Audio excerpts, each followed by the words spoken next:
Welcome to Lost Relation Chronicles. At one point, comfortable was the perfect way to describe my life. There were no issues, no worries, no stress, just a deep sense of contentment that wrapped around me like a warm blanket. My life wasn't dull, far from it. As I neared 50, I eagerly anticipated the day I could retire and fully unwind without a single concern. But then, reality struck, and I realized that even during the best of times, you must navigate life with your eyes wide open. When Kathy and I celebrated our first anniversary at 23, we were still immersed in the honeymoon phase. Our sex life was thrilling and so frequent that I often wondered how we even found time for work. Fridays became our ritual. We'd stock up on food and drinks, creating a cozy, self-contained retreat in our apartment. Our playground was a king-size waterbed, where we spent countless hours, day and night, rarely getting much sleep. And let's just say, our neighbors probably knew us a little too well. Kathy was very vocal about her pleasure. Life wasn't just good. It was extraordinary. By our 5th anniversary, things still felt great. The passion was still there, though we had to adjust to the realities of parenthood.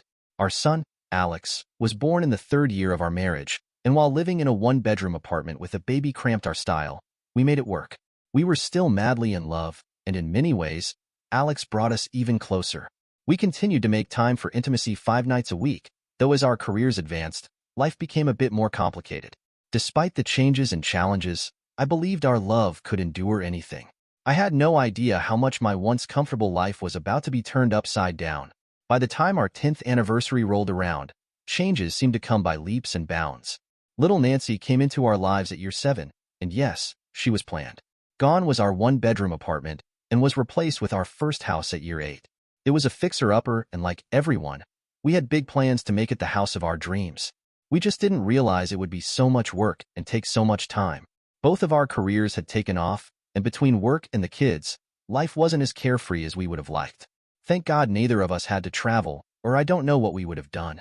Life was a lot more difficult, but we were deeply in love, and that got us through the tough times. We may not have had the time to make love 24/7, but we took the time to connect whenever we could. By year 15, I barely had a chance to relax. There was soccer and baseball practice for Alex, and Kathy was deep into dance with Nancy. Evening meals together usually only happened on Saturdays and Sundays, but although we were all busy, we were happy. We both gained a few extra pounds by eating fast foods instead of good home-cooked meals, but they would eventually melt away when things settled down. But they never did. I was promoted to office manager, but along with the promotion came additional duties along with longer hours. I tried to impress my new boss, and in the end, probably put in way too many hours that first year, and our home life suffered. I was doing this for us, and it would be worth it in the end, wouldn't it? Now, lovemaking had to be scheduled. Gone was the spontaneous sex of the past. We scheduled it for Tuesdays and Thursdays, and always date night on Saturday. Sometimes it worked, but most of the time it didn't. Life kind of got in the way. At 20 years, we moved into the house of Kathy's dreams. It has 4,000 square feet of living space and a kitchen to die for. This was what we'd worked so hard to achieve, but why wasn't I doing backflips? To me, it was way too big for just the 4 of us. It added another 25 minutes to my daily commute, not to mention a yard that would take me half of Saturday to mow.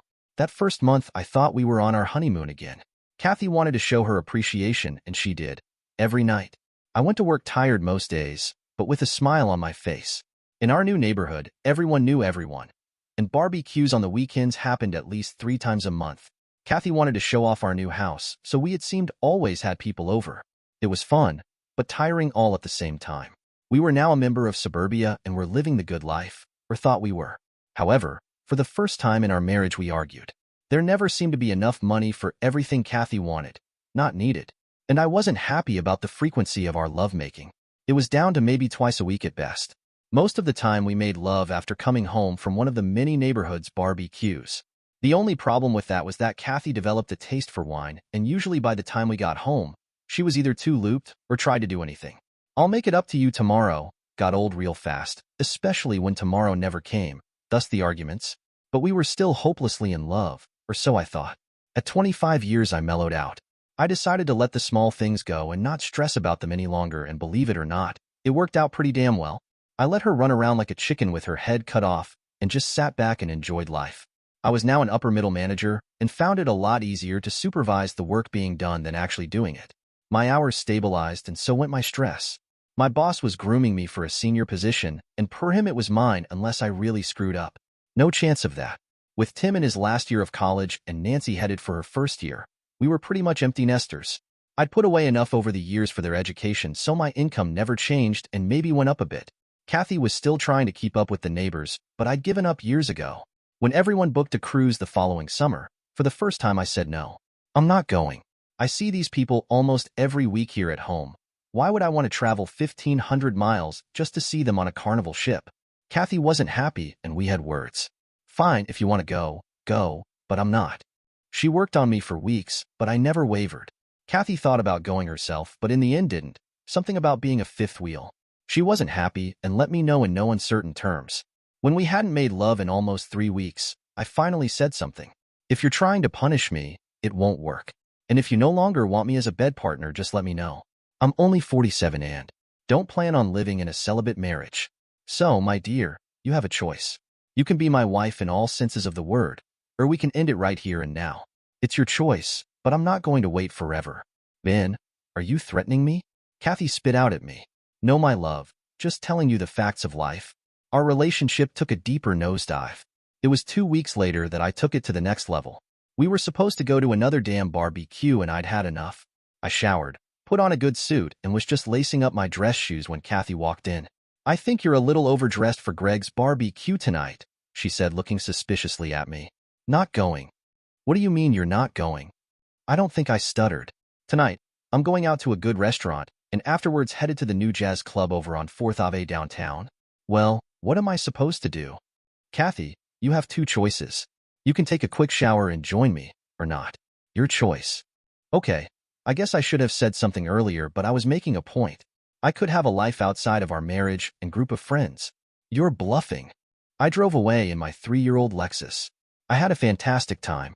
I saw a friend from work and his wife at the restaurant, and they asked me to join them. When they asked to where Kathy was, I just said she had a previous commitment and that I needed a good meal out. We had a great time, and I even picked up the tab. The jazz club was packed, but luckily, I found a seat at the bar. I sipped on Bailey's and enjoyed the music. When 2 younger women hit on me, I was flattered, but knew that they were cruising for someone to buy them drinks. I'm not stupid, and what 40-year-old guy wouldn't want a young hot woman to spend some time with him, especially after seeing one of Kathy's friends 2 tables away? I thought about dancing with her, but decided not to push my luck. I knew my bride would know everything by the time I got home tonight anyway. Okay, I thought about getting a room and not coming in until mid-morning on Sunday, but like I said, I'm not stupid. 1:15 I walked into a wild woman in our kitchen. Where in the hell have you been, and with whom? My bride wasn't at all happy. I told her everything and didn't even soft soap anything. Now if you'll excuse me, I'm tired and need to take a shower before bed. I was smiling. Why the hell do you need a shower? So help me God, if you've cheated on me, I'll have your butt. I'm shocked that you'd think I'd sleep with someone else. I just need to get the smoke smell of the club off me. And as far as my butt, it's been there for weeks and you haven't bothered to take advantage of it, but soon it won't matter. What's that supposed to mean? You're a smart girl. You figure it out. I left her in the kitchen and went upstairs to our bedroom. Kathy said nothing the rest of the night. I gave her a good night kiss and then rolled over and went asleep. I thought I'd made my point. I had, but it didn't have the effect I'd wanted. It was Thursday and our firm's largest customer was in town for a meeting. I'd planned on taking he and his wife out to dinner, and Kathy had known for a week about it. I'm not going tonight, Kathy announced when I walked through the garage door into the kitchen. She had this stupid smirk on her face, like saying, 2 people can play this game. I was pissed but wasn't going to play into her game. I took out my cell phone. Maria, this is Ben. I know it's a little late notice, but would you like to go to dinner with me and the Browns tonight? There was a pause as Kathy's face dropped. Wonderful. Text me your address, and I'll be there in less than 20 minutes. Make sure to wear your dancing shoes. I hung up. So as you were saying? Kathy stormed up the stair to our bedroom. Again, I had a wonderful night. Maria was the customer service manager, good-looking, single, and Kathy knew all that. After dinner, Maria and I must have danced to 10 songs. I made damn sure Ken and Brenda had a good time and told them we'd have to do this again the next time they came to town. I haven't had this much fun in ages, Maria said, as we said our goodnights to the Browns. Too bad your wife couldn't make it, but if you ever need another fill-in, just give me a call. It was a work night, so I made sure Maria was home halfway early. I gave her a hug at her door. Like before, Kathy was waiting up for me. Have fun? She asked, but not in a sarcastic tone this time. Yeah, had a pretty good time. You would have enjoyed it, Maria sure seemed to. Her eyes narrowed. Well, I'd love to chit-chat, but I've got an early morning meeting tomorrow. I turned and walked towards the stair. You coming? I asked, looking over my shoulder. She didn't. I apologized over breakfast. I'm sorry about last night, and it was uncalled for me to invite Maria. Let's bury the hatchet and get back to where we were. Okay. We kissed, hugged, and I took her out to dinner that night. We made love when we got home, and I made sure she was 100% satisfied before I finally let her breath. We slept in each other's arms that night. I had my wife back. Life was good again for a long while. Then it wasn't. When she added a ting of red to her hair color, I noticed but said nothing. When I noticed that her portions at dinner were smaller and looked to be losing weight, all I did was hug her tighter and tell her how much I loved her. I started again giving her foot rubs at night, and at least maybe twice a month I'd bring out the massage oil and give her body a twice over. We always made tender love after that. There were no telltale girls' nights out. She didn't have after-hours business meetings, but I could feel that she was pulling away from me. The kisses weren't as intense, and even when we made love, I felt she was somewhere else. Dinner wasn't totally quiet, but was subdued. I'd barbecued steaks on the grill, and Kathy had made a salad and crescent rolls. I opened a bottle of wine, and all in all it was a lovely meal. The gap had grown larger. Cleaning up the grill, I went over the last couple of months and tried to figure out what more I could be doing, and then realized it wasn't me. I showered, got my clothes ready for work, checked our email, and then went back upstairs. Kathy was reading a book in bed. I did my nighttime routine, slipped under the covers, and set something in motion that could likely end our marriage. Do you love him? I didn't look at her, but she never looked up from her book. I grabbed my 2 pillows. I'll sleep in the Tim's room. I walked out and felt her eyes on my back, but she didn't stop me. I didn't sleep a wink. Hell, I didn't even try. I just kept asking myself how we'd let it get to this point. By 4:30 I was in the shower, and by 5:30 I was out the door on my way to who knows where. I had breakfast at Denny's and was at my desk by 7:30. I got nothing done all day long. Every hour I would check my phone for a text. There were none. I left work about 5:30 and hit Moe's, a local hangout about a mile from where I worked. I saw more than a few friends there, and I went through the motions of having a good time, but my brain was somewhere else. I felt my phone vibrate in my pocket. Are you coming home tonight? I just looked at the message. Not sure, was my quick reply. I never got another one. I walked in about 2 o'clock in the morning, dead cold sober and not in the greatest of moods. I'd been driving around for the last 2 hours, thinking about my life, marriage, and I didn't like either right now. If she wanted to leave, then she could leave. If I wasn't good enough for her any longer, I didn't even want her to stay. But what I really wanted to know was if she'd slept with him. That question gnawed on my very being. I went to Tim's old room, undressed, and sat on the bed. I was confused at what to do next, but my anger was coming to the surface again. Why? The word kept bouncing off the walls of my brain. I needed an answer. My turning on the bedroom overhead light startled Kathy, and I guess my shouting also had a lot to do with it also. Did you sleep with him? I said in a loud monotone voice that I think the neighbors could hear. She cowered and grabbed for the covers, looking surprised and I think scared. I didn't wait around for an answer. I left, not even bothering to turn off the light. I slammed Tim's bedroom door and spent the next half hour trying to wear out the aged carpet and get control of my emotions. Screaming and shouting wasn't going to solve anything. My fist modified one wall as my foot did another. I'd never been so angry.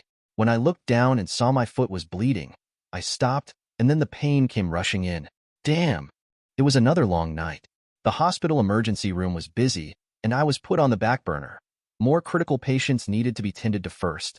An idiot who had tried to put his foot through a wall could wait. 3 broken toes. They were wrapped. I gave the lady my debit card and I was out the door. It was almost 5 in the morning. Driving home was a bitch.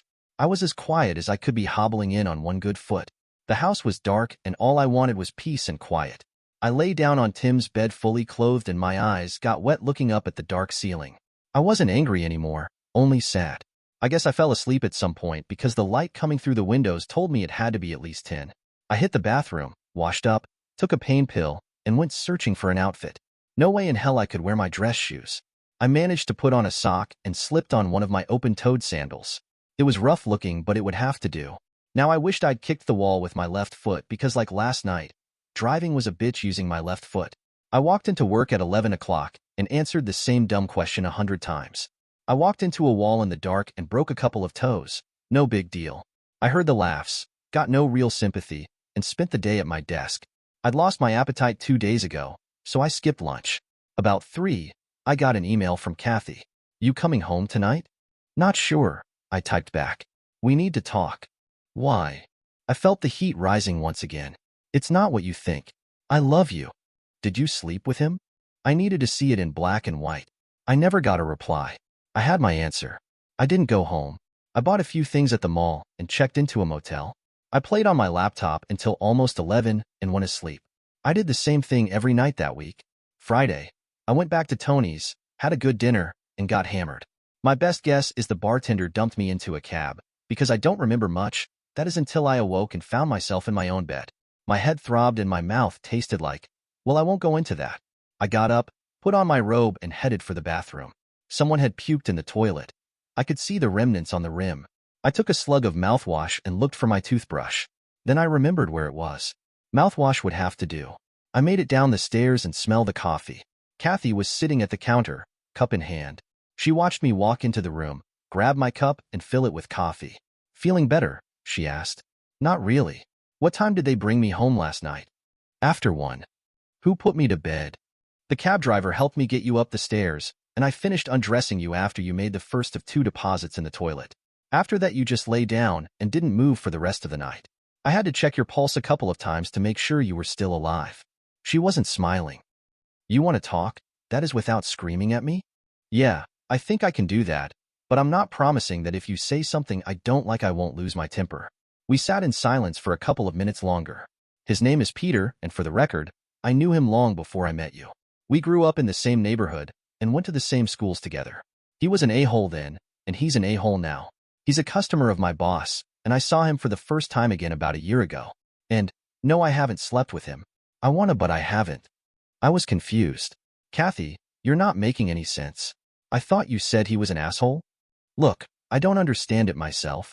We've had lunches together, talked on the phone and exchanged emails, that's all. But, would I have gone to bed with him if he asked me? Probably yes. There were another quiet few minutes as I tried my best to digest what she was telling me. Why? I still don't understand. You love me, right? She nodded. You don't want a divorce, is that right? Once again, she nodded yes. Then why on God's green earth would you say that you'd sleep with him? It doesn't add up? I don't fully understand it myself, but in my mind, I've had sex with him a dozen times over. I've thrown him down on the bed, bawled his eyes out, and haven't felt a bit guilty about it. So, would I do it in real life? I'm not sure. Is he still an a-hole and an arrogant prick? Most definitely. As I said, I don't know why. You know, if you sleep with him, we're done. Don't you think I know that? Why in the hell do you think we're sitting here talking about it? I probably could have snuck around and done it in a motel at lunch months ago, and you never would have been the wiser. But I couldn't do that to you. I'm too honest. But not too honest to tell me you've got the hots for some other guy, and have already mind-screwed him. Technically, that already is cheating. Give me a break. You've never taken another woman to bed in your mind? Please. I've seen you in the damn mall. You like every other guy there, never miss the good-looking one strolling by. How stupid do you think I am? Can you honestly say that in 25 years, while we've made love, you haven't thought of someone else? Even I'm not that good. Well, where do we go from here? Are you going to sleep with him? Because if you are, I hope you do it soon so I can move on with my life. Right now, I'm just marking time with you here and I can't afford any more broken toes. She didn't smile and neither did I. I've just got to get him out of my damn head somehow. He's like a damn drug. I look at him, and all I want to do is rip his clothes off. Hell, he's not even that good looking, and like I said, he's an a-hole. Well, when you figure it out, let me know, but for right now, I'll sleep in Tim's room. Ben, I need you close and in my bed. Next to me, Kathy shot back. Not going to happen.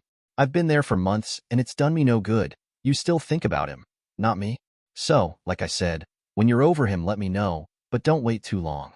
It went on for 2 more months. We ate together, lived together, and even had sex a couple of times. It was good, but any sex right now would have been good at this stage. Then I had a brain fart. I was treating her too good. I was a known quantity, a nice guy. It had worked for over 20 years, but didn't anymore. The new Ben greeted my wife Friday. I made a fabulous breakfast. For one, she did manage to scavenge a half cup of coffee. Now, if she wanted anything from me, it was going to cost her. I did nothing around the house, and when she bitched, I just got in my car and left. When I started going out to dinner by myself and she got upset, I told her to call Peter and leave me the hell alone. Ben, I want you, not Peter. I want our old life back. You've got to be kidding me?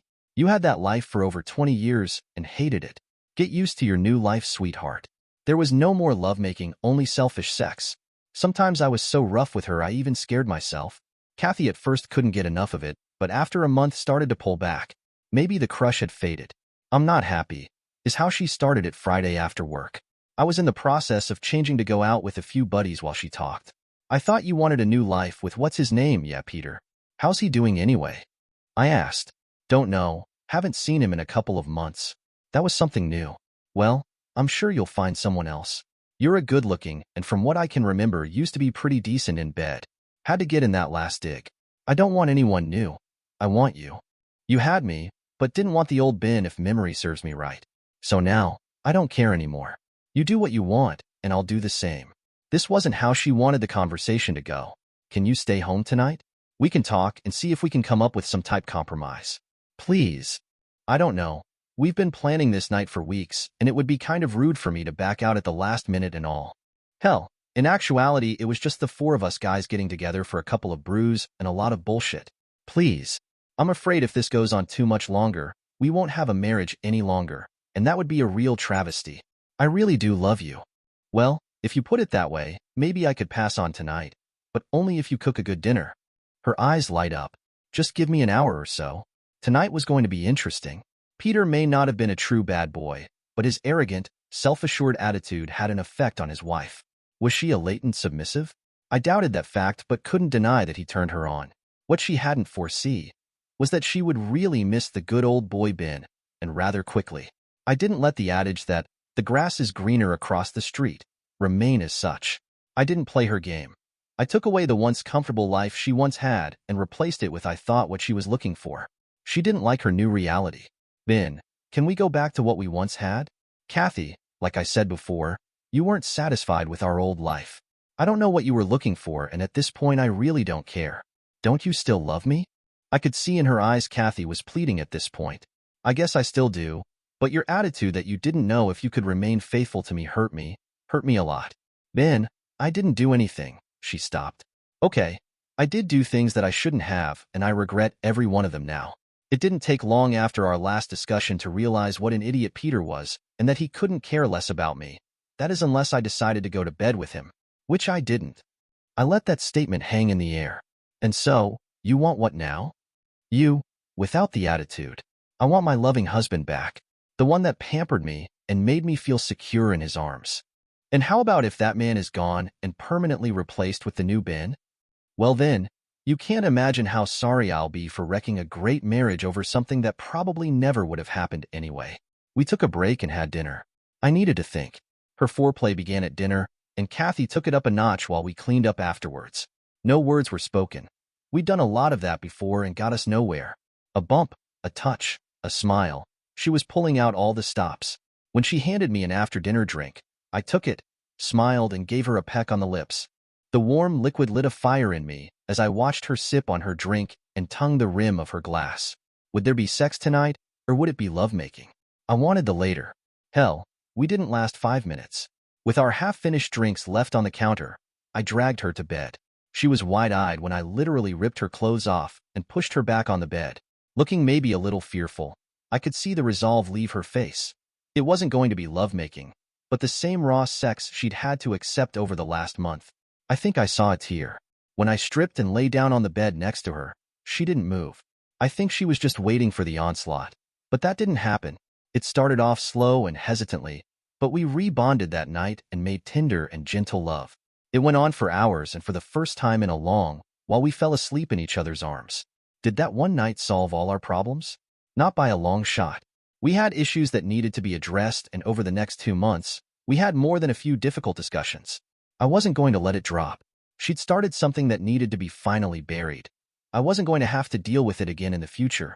Kathy still doesn't exactly understand how or why it happened, but she knows now that if it ever does again, we're done. I'm not going through it again. Does she still lust after other guys? I don't think so, but when we walk around in the mall, and I see dynamite-looking girl, I give her hand a little squeeze and smile. We both know what it means and are secure in the fact that we'll be together always, because that's what people who are in love do. Dear listeners, please share your thoughts in the comments section below and don't forget to like, share, and subscribe.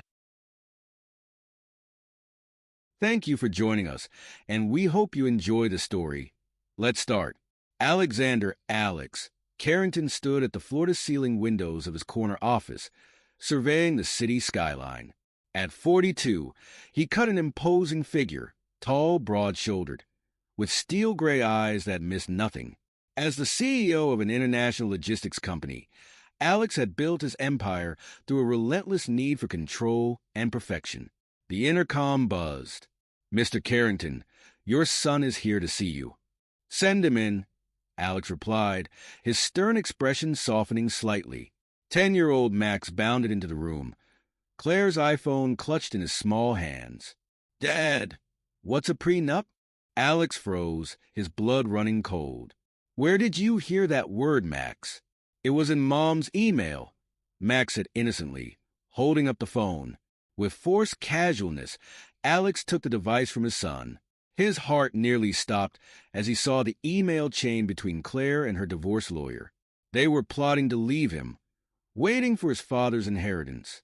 But something had changed. "Max, why don't you go play in my secretary's office for a bit?" Alex said, his voice tight. "I need to talk to your mother." As Max left, Alex strode purposefully toward the elevator, his mind racing. He found Claire in their sprawling penthouse, lounging on a chaise with a fashion magazine. "Care to explain this?" Alex said, tossing the phone onto the coffee table. Claire's face drained of color as she saw the screen. She snatched the phone, her eyes darting between it and Alex. "How dare you look through my private emails?" "Our son found it," Alex replied coldly. "Now explain." Claire's shoulders sagged, then straightened as a cold smile played across her lips. "I was waiting for your dad's inheritance," she said, her tone dripping with disdain. But plans changed now. Alex felt as if he'd been punched in the gut. But he wasn't done. With a smile, he pulled out his own phone, showing Claire a series of damning photos. Her locked in an intimate embrace with Mark, one of his top employees and an old friend. "You won't get a dime," Alex said softly. "You cheated. Remember the prenup?" Claire's shocked silence gave way to disbelief. "How do you know?" Without hesitation, Alex's voice turned to ice. "You're done. Pack your things. Tonight." Claire, panicked, began to realize the magnitude of her mistake. But it was too late. Alex had already turned his back, leaving her to face the consequences of her actions. Mark Stevens sat in a dimly lit bar, nursing his third whiskey of the night. His phone buzzed incessantly, Claire's name flashing on the screen with increasingly frantic messages. He knew their plan had unraveled spectacularly. Across town, Claire paced in a luxury hotel room, her designer luggage a stark contrast to her disheveled appearance. She'd underestimated Alex, but she wasn't going down without a fight. The next morning, Alex strode into Carrington Logistics, employees scattering before his thunderous expression. In his office, he immediately called his head of security. "I want Mark Stevens' access revoked. All of it. Now." His voice left no room for questions. But Mark was already a step ahead. Before his access was cut, he'd managed to funnel sensitive business information to several of Carrington Logistics' biggest competitors. Claire, meanwhile, was plotting her own revenge.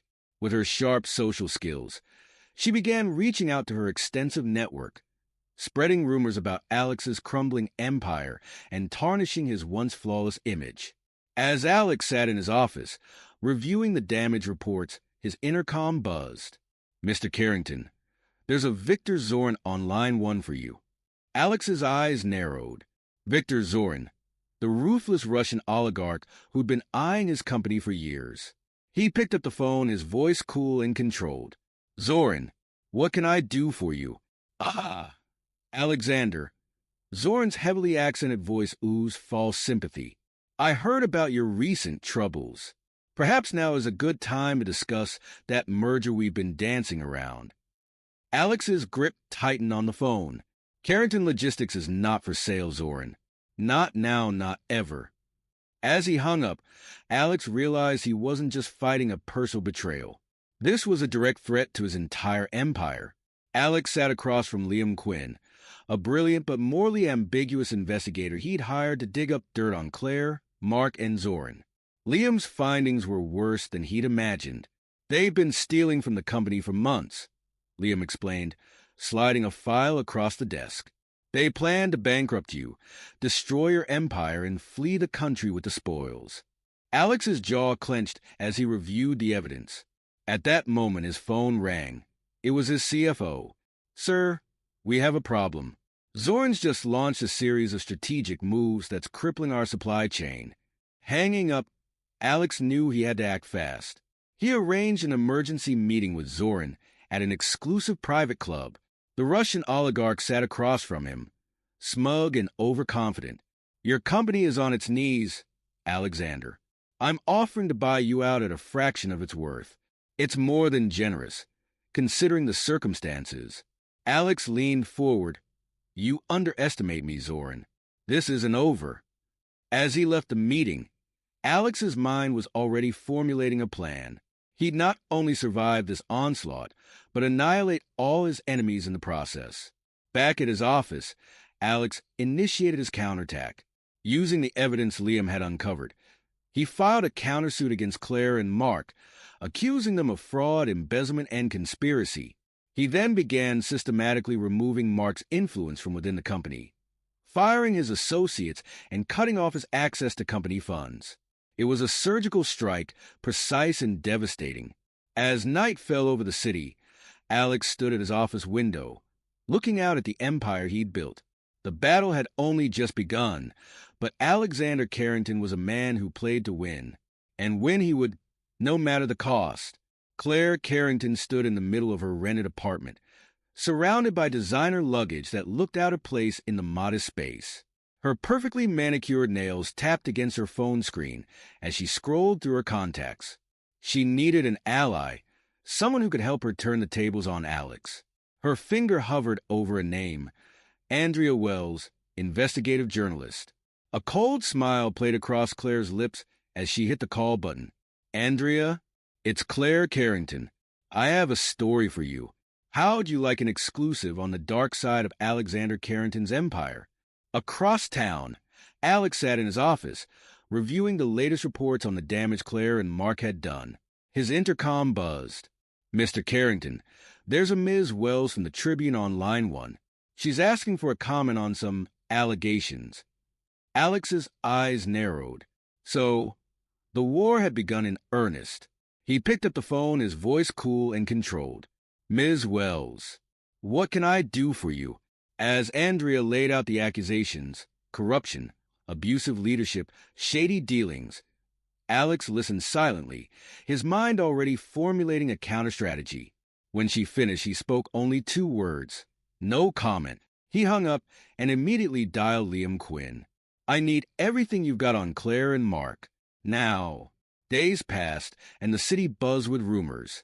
Headlines screamed of Alex's alleged misdeeds, each more damning than the last. Claire watched from the sidelines, a smug smile on her face as she fed Andrea a steady stream of half-truths and fabrications. Mark, still smarting from his humiliating exit from Carrington Logistics, provided insider details that lent credibility to their claims. But Claire wasn't satisfied with merely tarnishing Alex's reputation. She wanted to hit him where it truly hurt. "I want full custody of Max," she told her lawyer, her voice hard. "Paint Alex as an unfit father. Use whatever means necessary." Max, caught in the crossfire, retreated into himself. At school, he overheard whispers about his father, saw the pitying looks from teachers. At home with Alex, he felt the tension, the barely contained fury that radiated from his father. He didn't understand what was happening, only that his world was falling apart. Alex, for his part, had anticipated this move. As Claire's lawyer filed for emergency custody, Alex's team was ready with a counterpunch. They leaked their own story to the press. A sordid tale of Claire's affair, her theft from the company, her manipulation of Max for her own gain. The public sympathy, fickle as always, began to shift. Claire found herself on the receiving end of scathing editorials and vicious social media posts. Her carefully cultivated image as the wronged wife crumbled. In the courtroom, Alex's lawyers were relentless.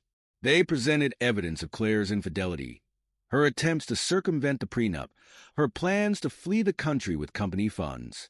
The judge, a no-nonsense woman with steely eyes, listened impassively. When the gavel fell, Claire's world collapsed. Custody is awarded to the father, Alexander Carrington. The mother, Claire Carrington, is granted supervised visitation pending further review. Claire stumbled from the courtroom, her designer heels clicking on the marble floors. Outside, a sea of reporters waited, microphones thrust forward, cameras flashing. She pushed past them, her face a mask of despair and rage. Alex emerged moments later, Max's small hand clutched in his. He faced the cameras, his expression grim but composed. "Justice has been served," he said simply. "My son and I asked for privacy during this difficult time." As they drove away, Max looked up at his father. "Dad, is it over now?" Alex's grip tightened on the steering wheel. "Not yet, son," he said softly, "but it will be soon." Mark Stevens sat in a dingy motel room, surrounded by empty whiskey bottles and crumpled papers. His laptop glowed in the dim light, displaying financial reports and internal memos from Carrington Logistics. He'd been poring over them for days, looking for a weakness, any chink in Alex's armor. His phone buzzed. An unknown number. He answered warily.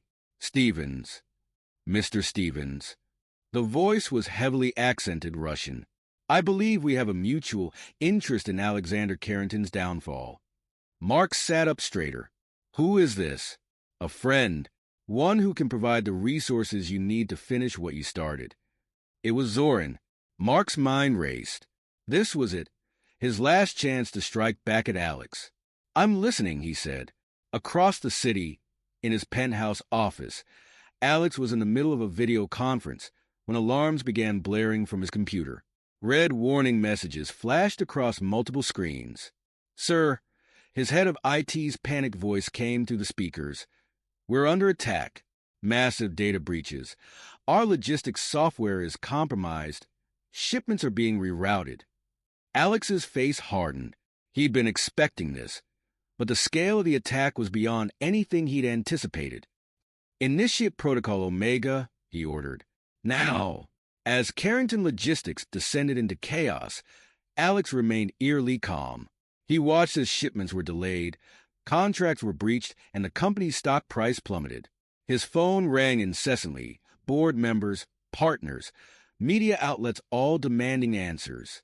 In his secret command center, buried deep beneath the Carrington Tower, Alex monitored the situation.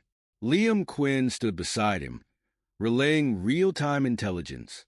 "It's Mark," Liam confirmed. "He's working with a team of elite hackers. But there's more. He's got backing from Zoran. Serious backing." Alex nodded, unsurprised. "And our countermeasures?" Liam grinned, a predatory smile that didn't reach his eyes. "In place and ready. Just say the word." Alex's finger hovered over a button on the console before him. He thought of Claire, of Mark, of all those who had betrayed him, of Max, caught in the middle of this war. His jaw clenched. "Execute," he said. Across the city, in his motel room, Mark was celebrating. His laptop showed the carnage unfolding at Carrington Logistics. Zoran was on speakerphone, his satisfaction evident even through the tinny sound. "Excellent work, Mr. Stevens," Zoran purred. "Carrington is finished. I'll have my people draw up the acquisition papers immediately." Mark grinned, pouring himself another drink. "Here's to the fall of Alexander Carrington," he toasted. But as he raised a glass to his lips, his screen went black. Then, line by line, text began to appear. "Did you really think it would be that easy, Mark?" Mark's blood ran cold. He recognized that writing style. "No," he whispered. "No, no, no." His phone died. The lights flickered and went out. In the darkness, Mark heard heavy footsteps approaching his door. Zoran, in his lavish Moscow office, frowned as his connection with Mark was suddenly cut. He barked orders at his subordinates, demanding to know what was happening. But as reports began flooding in of frozen assets, of raids on his properties, of arrest warrants issued in multiple countries, he realized with growing horror that he'd underestimated Alexander Carrington for the last time. Back in New York, Alex watched impassively as FBI agents let a handcuffed Mark from the motel. On another screen, he saw Zoran being escorted from his office by Russian authorities. Liam whistled low. "Remind me never to get on your bad side, boss." Alex didn't respond. He stared at the screens, at the empire he'd saved, at the enemies he'd destroyed. He should have felt triumphant. Instead, he felt empty. His phone buzzed. A text from Max. "Dad, when are you coming home?" Alex closed his eyes, suddenly weary. "It's over," he said softly. "Let's go home." Claire Carrington stood in the lobby of Carrington Tower, her designer outfit a stark contrast to her haggard appearance. She clutched her handbag like a lifeline as she approached the receptionist. "I need to see Alex, Mr. Carrington," she said, her voice hoarse. "Please, it's urgent." The receptionist's eyes widened in recognition, but she kept her composure. "One moment, please." In his office, Alex was reviewing the final reports on the Zoran takedown when his intercom buzzed. "Mr. Carrington, your ex-wife is here to see you." Alex's jaw clenched. He considered turning her away, but curiosity won out. "Send her up." When Claire entered, Alex was standing by the window, his back to her. She took a hesitant step forward. "Alex, Save it." He cut her off, turning to face her. His eyes were cold, devoid of any warmth or recognition. "What do you want, Claire?" She flinched at his tone, but pressed on. "I've made a terrible mistake. I see that now. I'll leave Mark. I'll do anything. Please, just give me another chance." Alex laughed, a harsh, bitter sound that made Claire step back. "Another chance? You tried to destroy me, Claire. You used our son as a pawn in your little game. And now what? You think you can bat your eyelashes and all will be forgiven." He moved to his desk, pressing a button. A holographic display sprang to life, showing social media feeds, news articles, financial reports. "You're done, Claire. Your name is mud in every circle that matters. No one will hire you, partner with you, or even be seen with you in public." Claire's face crumpled as the reality of her situation sank in. "What have you done?" she whispered. "I've ruined you," Alex said simply. "Just like you tried to ruin me. The difference is I succeeded." Tears streamed down Claire's face as she sank into a chair. "What about Max? He needs his mother." Alex's expression hardened further. "You lost the right to call yourself his mother when you used him to try and hurt me. He's better off without you." As if on cue, Alex's phone buzzed. A text from Mark's lawyer. "Client willing to make deal. Full confession in exchange for reduced sentence." Alex showed the message to Claire, watching as the last bit of fight left her eyes. "It's over, Claire. Mark's going to prison, and he's taking what's left of your reputation with him." Claire stood on shaky legs, her world collapsing around her. As she reached the door, Alex spoke one last time. "Oh, and Claire, I bought out the Tribune. Andrea Wells won't be writing any more stories about me or you." The door closed behind her with a final, damning click. Alex turned back to the window, looking out over the city he now unquestionably ruled. He should have felt victorious. Instead, he felt hollow. His phone buzzed again. "Max! Dad, can we have pizza tonight?" A small smile tugged at Alex's lips. Perhaps not completely hollow after all. In a maximum security prison upstate, Mark Stevens sat in his cell, staring at the blank wall. His lawyer had just left, confirming that his plea deal had been accepted.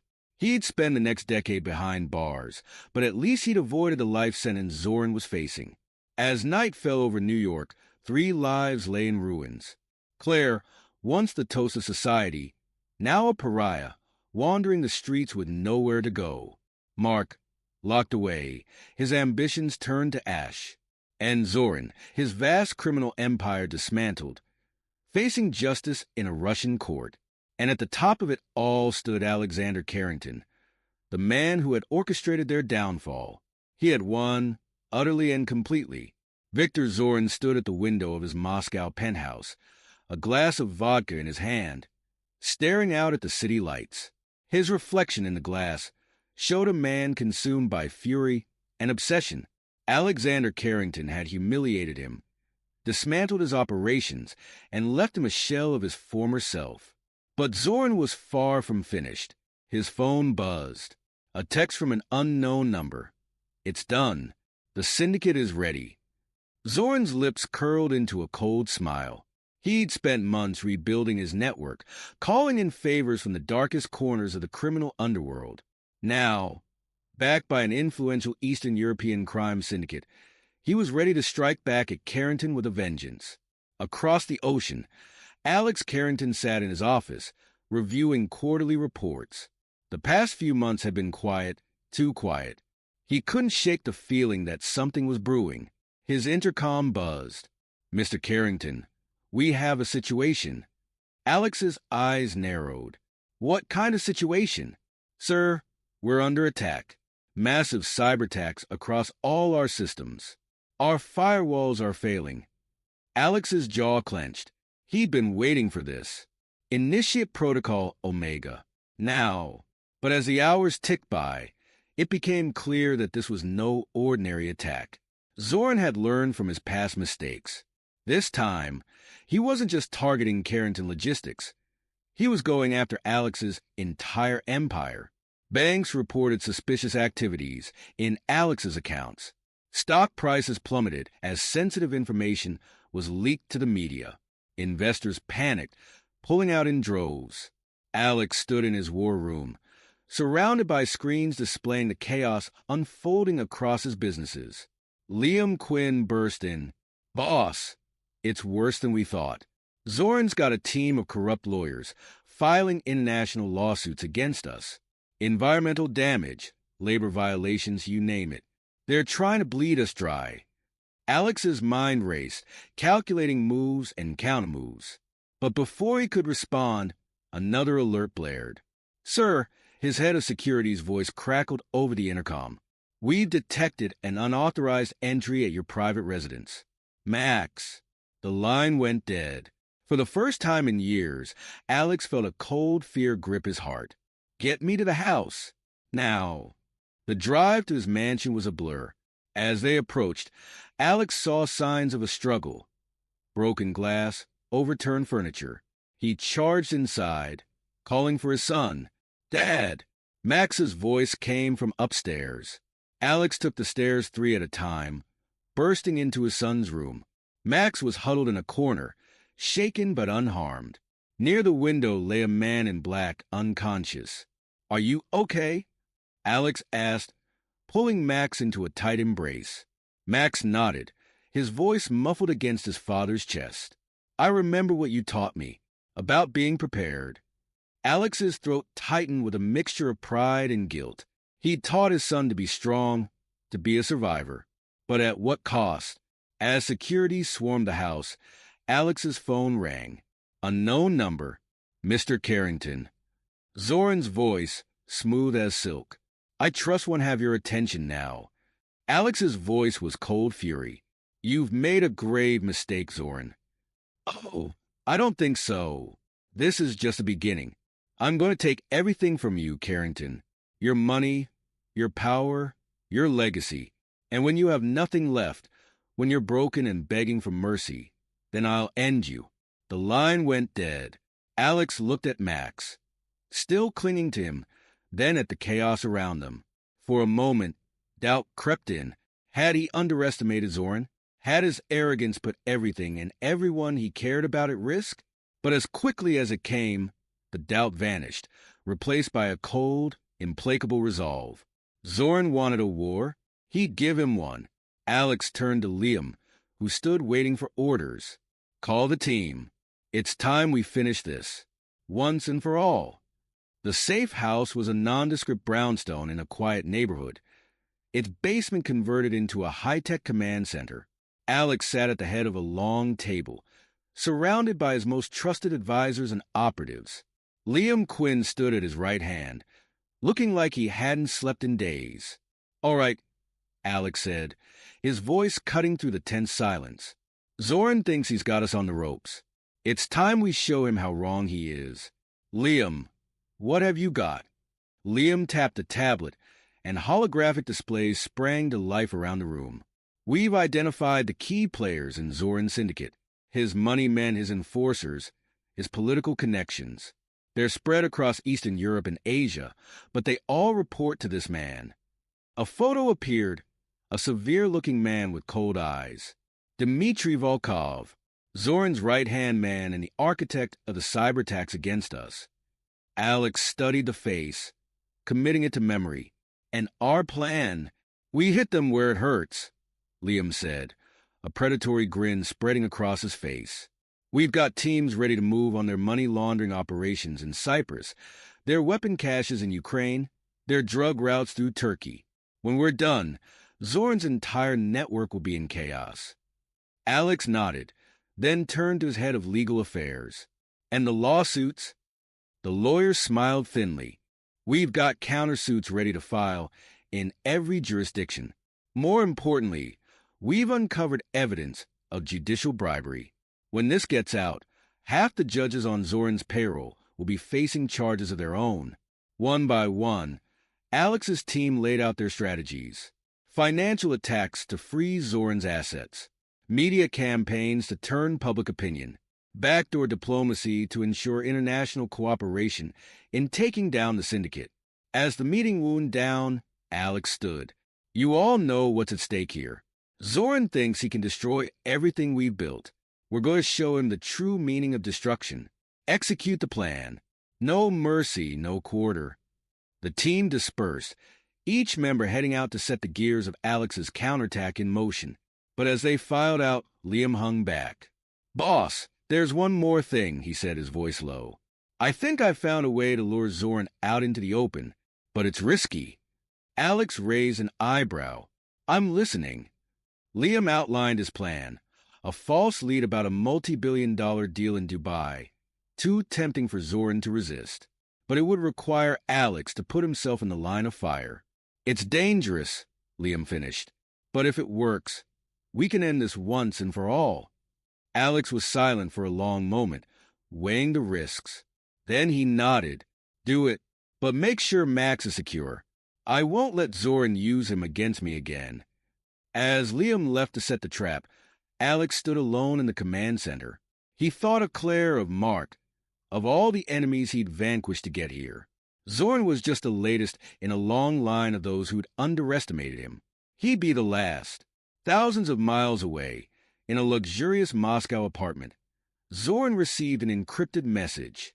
His eyes widened as he read the details of Carrington's supposed deal in Dubai. "Prepare the jet," he barked at his assistant. "We're going to the Middle East." The pieces were in place. The final battle was about to begin.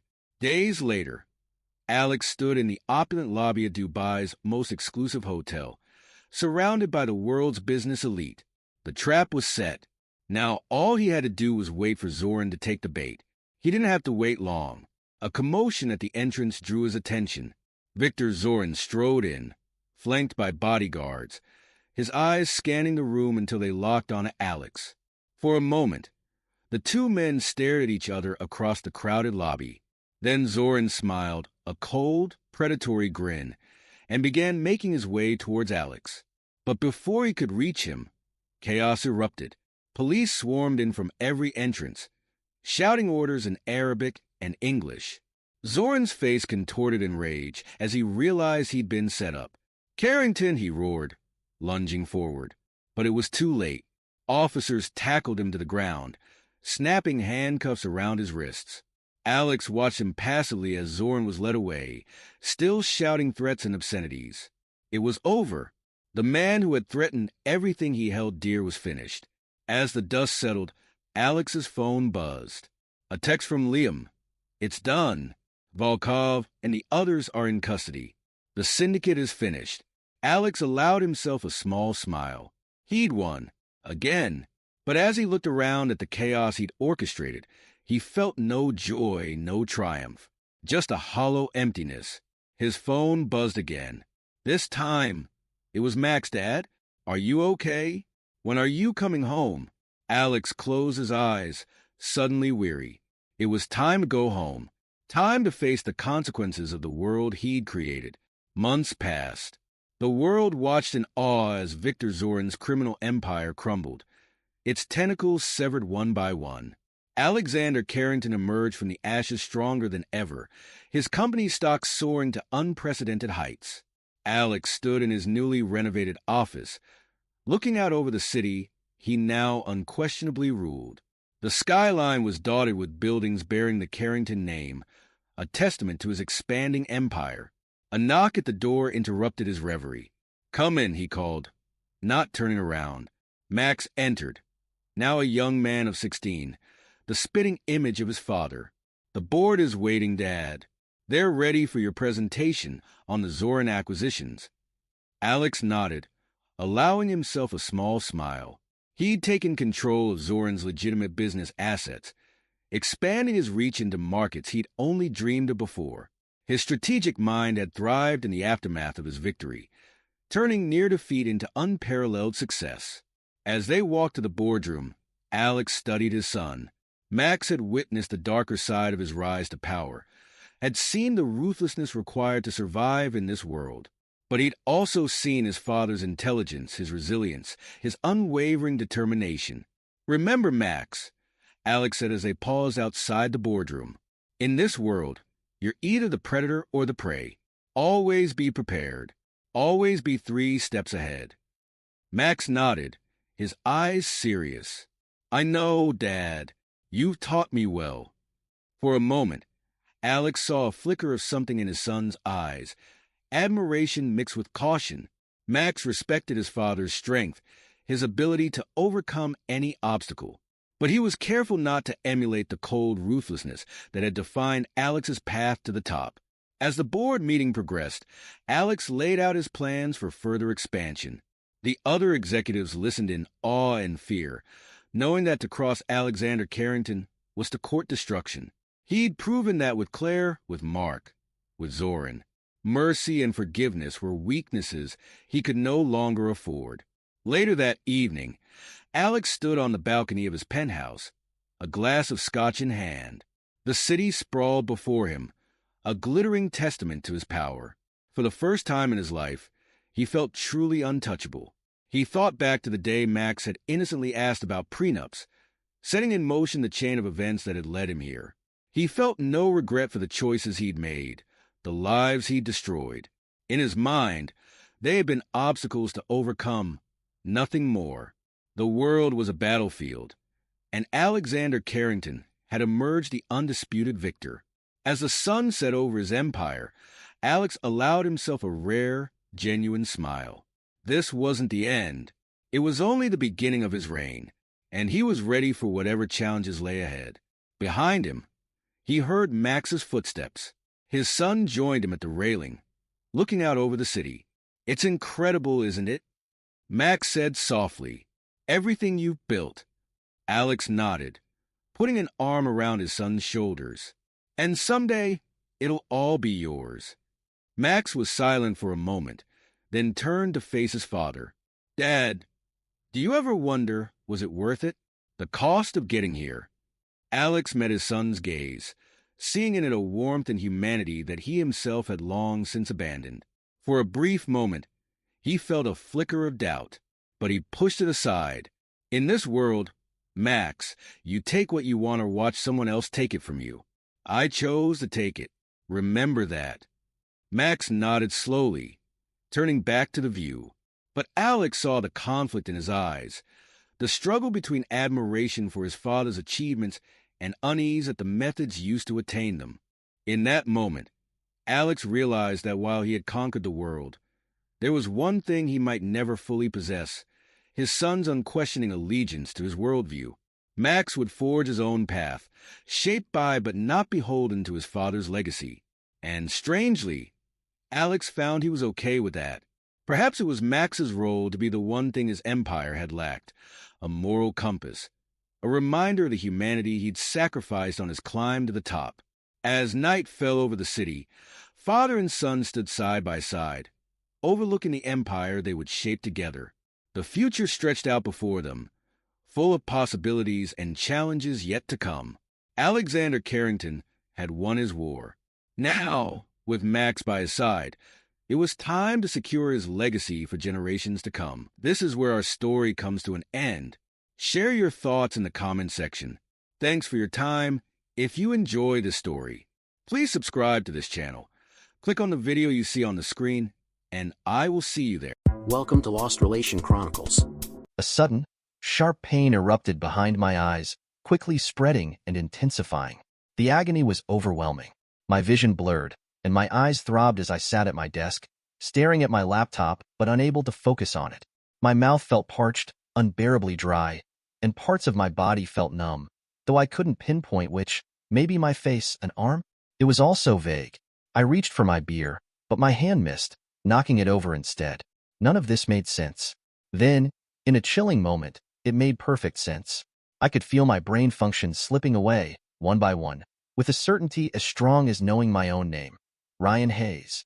Life, in all her cruelty, has a way of handing us bitter realities disguised as meals, and we always take that inevitable, regrettable bite. Sometimes you get lucky and get away with only taking a small bite, and sometimes you eat the whole thing only to spend years trying to puke it out of your system. At that moment I realized that I had just eaten an entire Dagwood turd special. In a flash there was a sharp, intense increase in the searing, white-hot pain. I lurched forward, vomited and fell before everything calmed and went black. I'm nothing special. I am slightly above average in looks and intelligence, and slightly below average in patience and social skills. I was never a Navy SEAL or black belt in any martial art. My short temper and above average but below genius-level intelligence meant that I had enjoyed my fair share of fistfights growing up. I was too intelligent to put up with any shit, but not smart enough to walk away from it. I was never on the honor roll. I never started my own company, won the lottery, worked for the mob, or opened a secret bank account in the Caymans. I was never a standout in any way, ever. I married a woman who, like me, wasn't anything overly special. Kathy is attractive, intelligent, and mostly caring. She's not overtly flirty. She was attractive enough to me in all of the ways I deemed important. We met, we married, we had a son. We had our share of ups and downs, and mostly the scales balanced. We worked and saved. We fought and forgave, and we raised our son. We knew balance and chaos in equal measure, as only a long-time committed couple can. Sometimes we fought for a good reason, and sometimes we fought because one of us was being stupid, selfish, or just plain hard-headed. Sometimes we fought and found resolution. Often we fought and simply agreed to disagree so that we might live to one day fight again and again. I smoke and drink too much, and Kathy is a little self-centered and the poster child for passive aggression.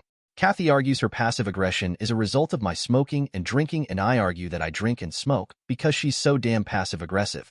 Round and round, on, but somehow it all worked. Somehow we got along, loved one another, and focused on our son, our relationship, and each other.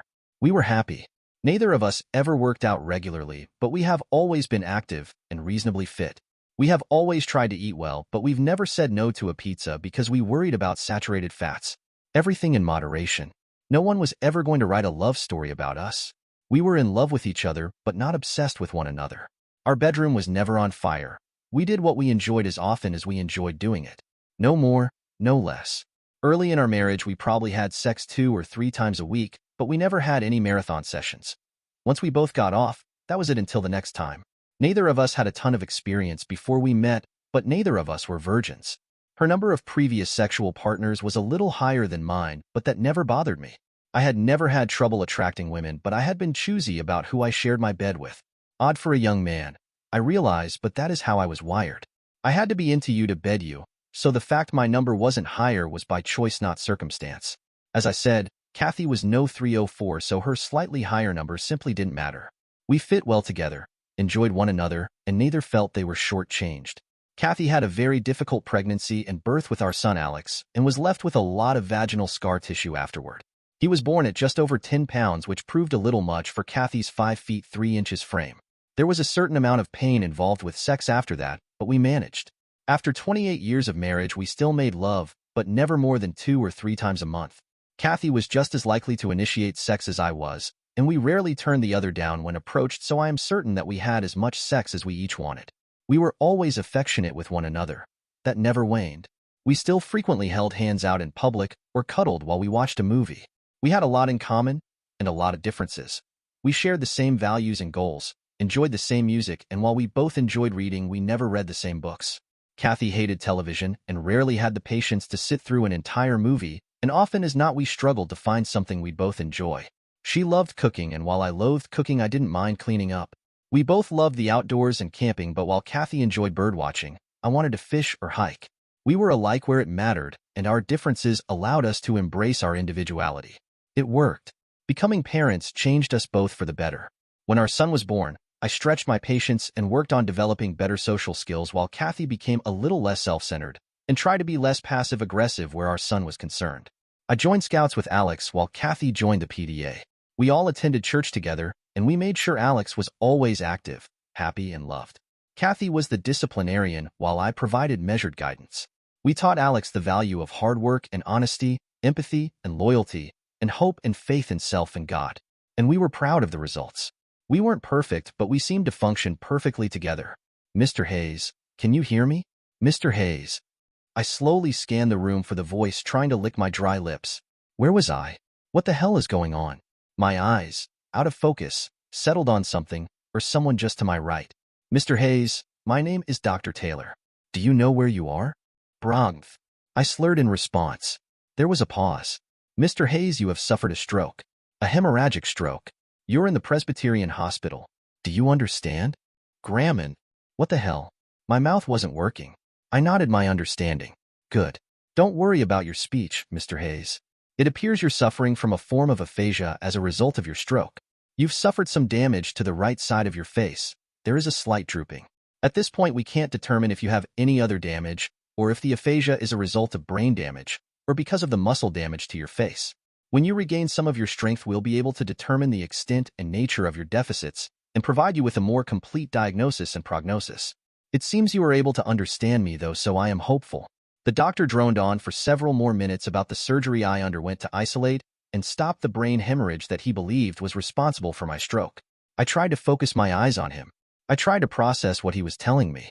I tried, but I simply drifted back off to a dreamless sleep. A few days later, I awoke to find my son Alex sitting next to me in my hospital room. I was still unable to focus my eyes enough to make him out clearly, but I knew it was Alex. A father just knows.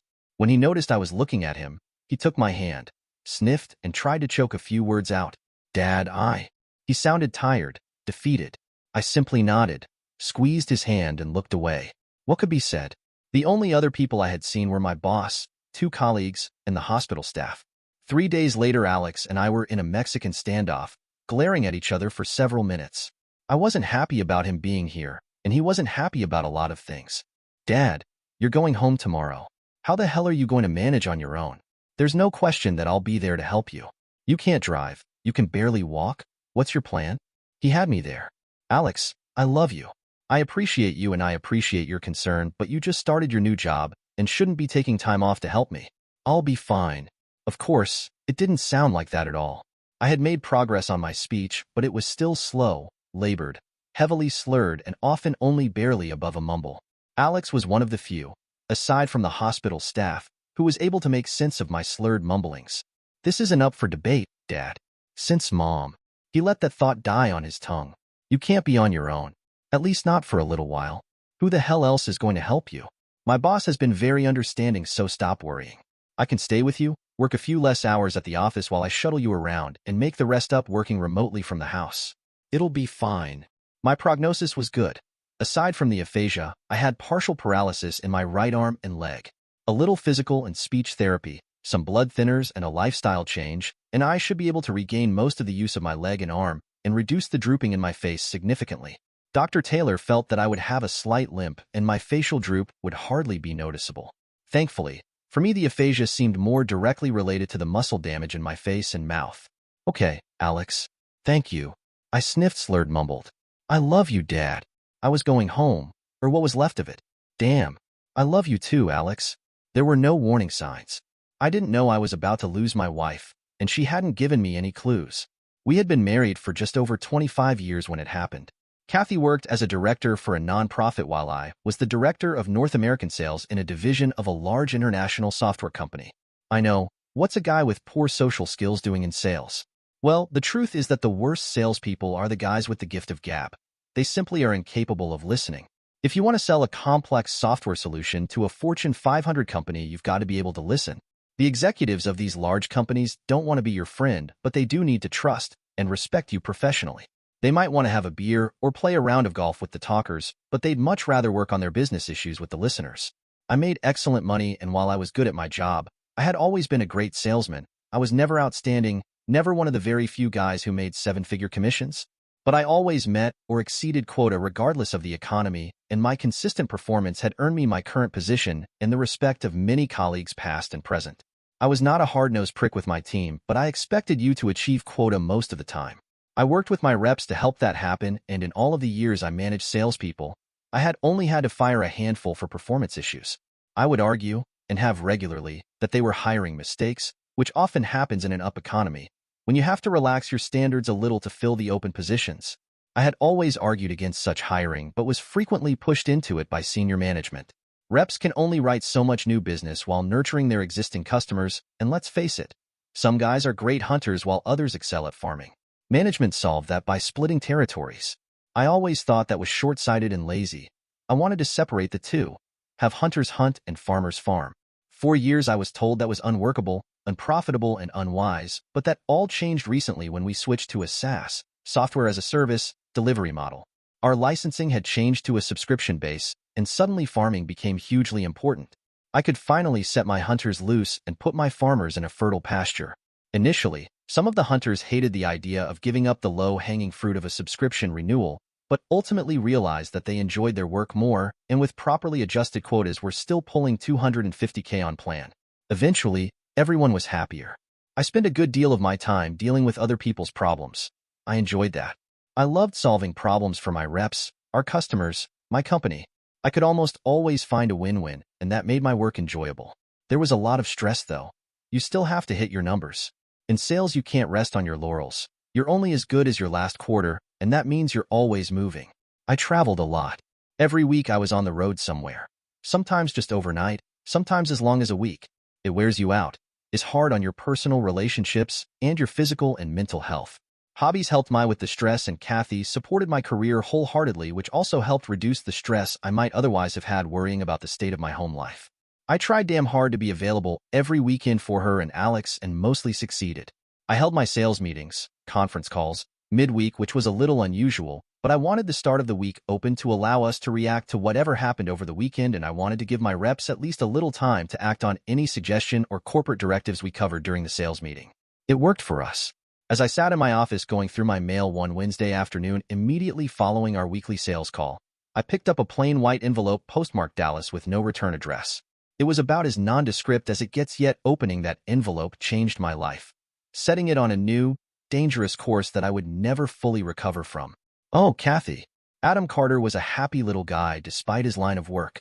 Pretty average in the looks and size department, which I suppose was an asset professionally. Our initial meeting was short and did not inspire much confidence.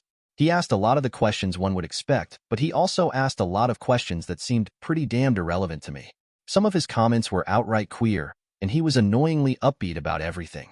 Still, he came highly recommended, and if I am going to be honest here, I didn't know shit about this kind of work. I answered his questions, asked him a few questions in return, gave him the little information he wanted, filled out some forms, paid him, and it was over. Give me 2 weeks, Mr. Hayes. Let's plan to meet again in 2 weeks. Sooner if we can wrap it all up before then. Try to get some sleep. You look dead tired and ready to drop. I agreed. Mumbled something about being tired and someone dropping dead and left. At our second meeting just under 2 weeks later, I didn't find Adam Carter such a happy little guy. Let's check the story from Kathy's side. My, what a week it had been. We've been so busy at the office these days that I barely have had time to think. I finished my latest project today and was looking forward to a hot bath, a nice meal, and a quiet evening with my husband, Ryan. We'd both been working a little harder than usual lately. Our schedules were off, and we hadn't had any meaningful interaction for about 2 weeks now, I guess. Usually I don't have to put in the kind of time I have recently, and am able to work around Ryan's monster schedule, but this project had a tight deadline, and Ryan seemed even busier than ever. He told me about a delivery something or other which meant a reorganization of something that seemed important. Oh, and a new business model of I don't know what requiring a new success meter or some such. Mostly my eyes glazed over a little when Ryan spoke about his work. I don't get technology. It's all so much Charlie Brown's parents to me. Wah? But damn. It made him happy and I loved him happy, so I tried to listen, to understand. I love my husband. I love supporting him and being supported by him. I love our life together and our plans for the future. Ryan provided a great standard of living that would allow us to set our sights on an early retirement. We hoped we'd be in a position to enjoy life a little more in just a few more short years. With our son, Alex, out on his own, our house paid for, we were saving money hand over fist. We often just sat with a glass of wine, well, scotch for Ryan, and planned our near-term future. It was all so exciting and within grasp that I couldn't help but be supportive of the hours Ryan worked to make it happen. God, I loved my man. I wished he'd quit smoking and cut down on his drinking. When you combine that with the stress he was always under, I worried about his health and our future. He always joked that he'd quit smoking when I learned to confront a problem head-on. I had a habit of avoiding conflict and worked through my anger by being passive-aggressive with Ryan, using sarcasm like saying, just joking, after telling him off, or expressing my anger covertly by not sharing with him, withholding sex, the silent treatment, or taking pleasure in his mistakes if I was right about something. I told you so. Ryan hates that. He's a problem solver, tackling things head-on when they come up. He never puts anything off that needs to be dealt with, and he doesn't shy away from conflict. Instead, he welcomes it as a means to resolution. He will say what's on his mind and hopes the same from me. He doesn't get that, of course, but oh, well, woman's prerogative. I knew Ryan would be home this evening. I wasn't sure when, since he often worked late, but he hadn't mentioned any trips, so I was confident we could enjoy a nice evening together. I had stopped on my way home to pick up some things for dinner and found myself humming as I drove the last couple of miles. I was surprised to see Ryan's car in the driveway as I pulled up. I tried to remember the last time he beat me home and couldn't. Well, more time to relax together and reconnect. I parked next to Ryan, gathered up the groceries, and headed to the front door.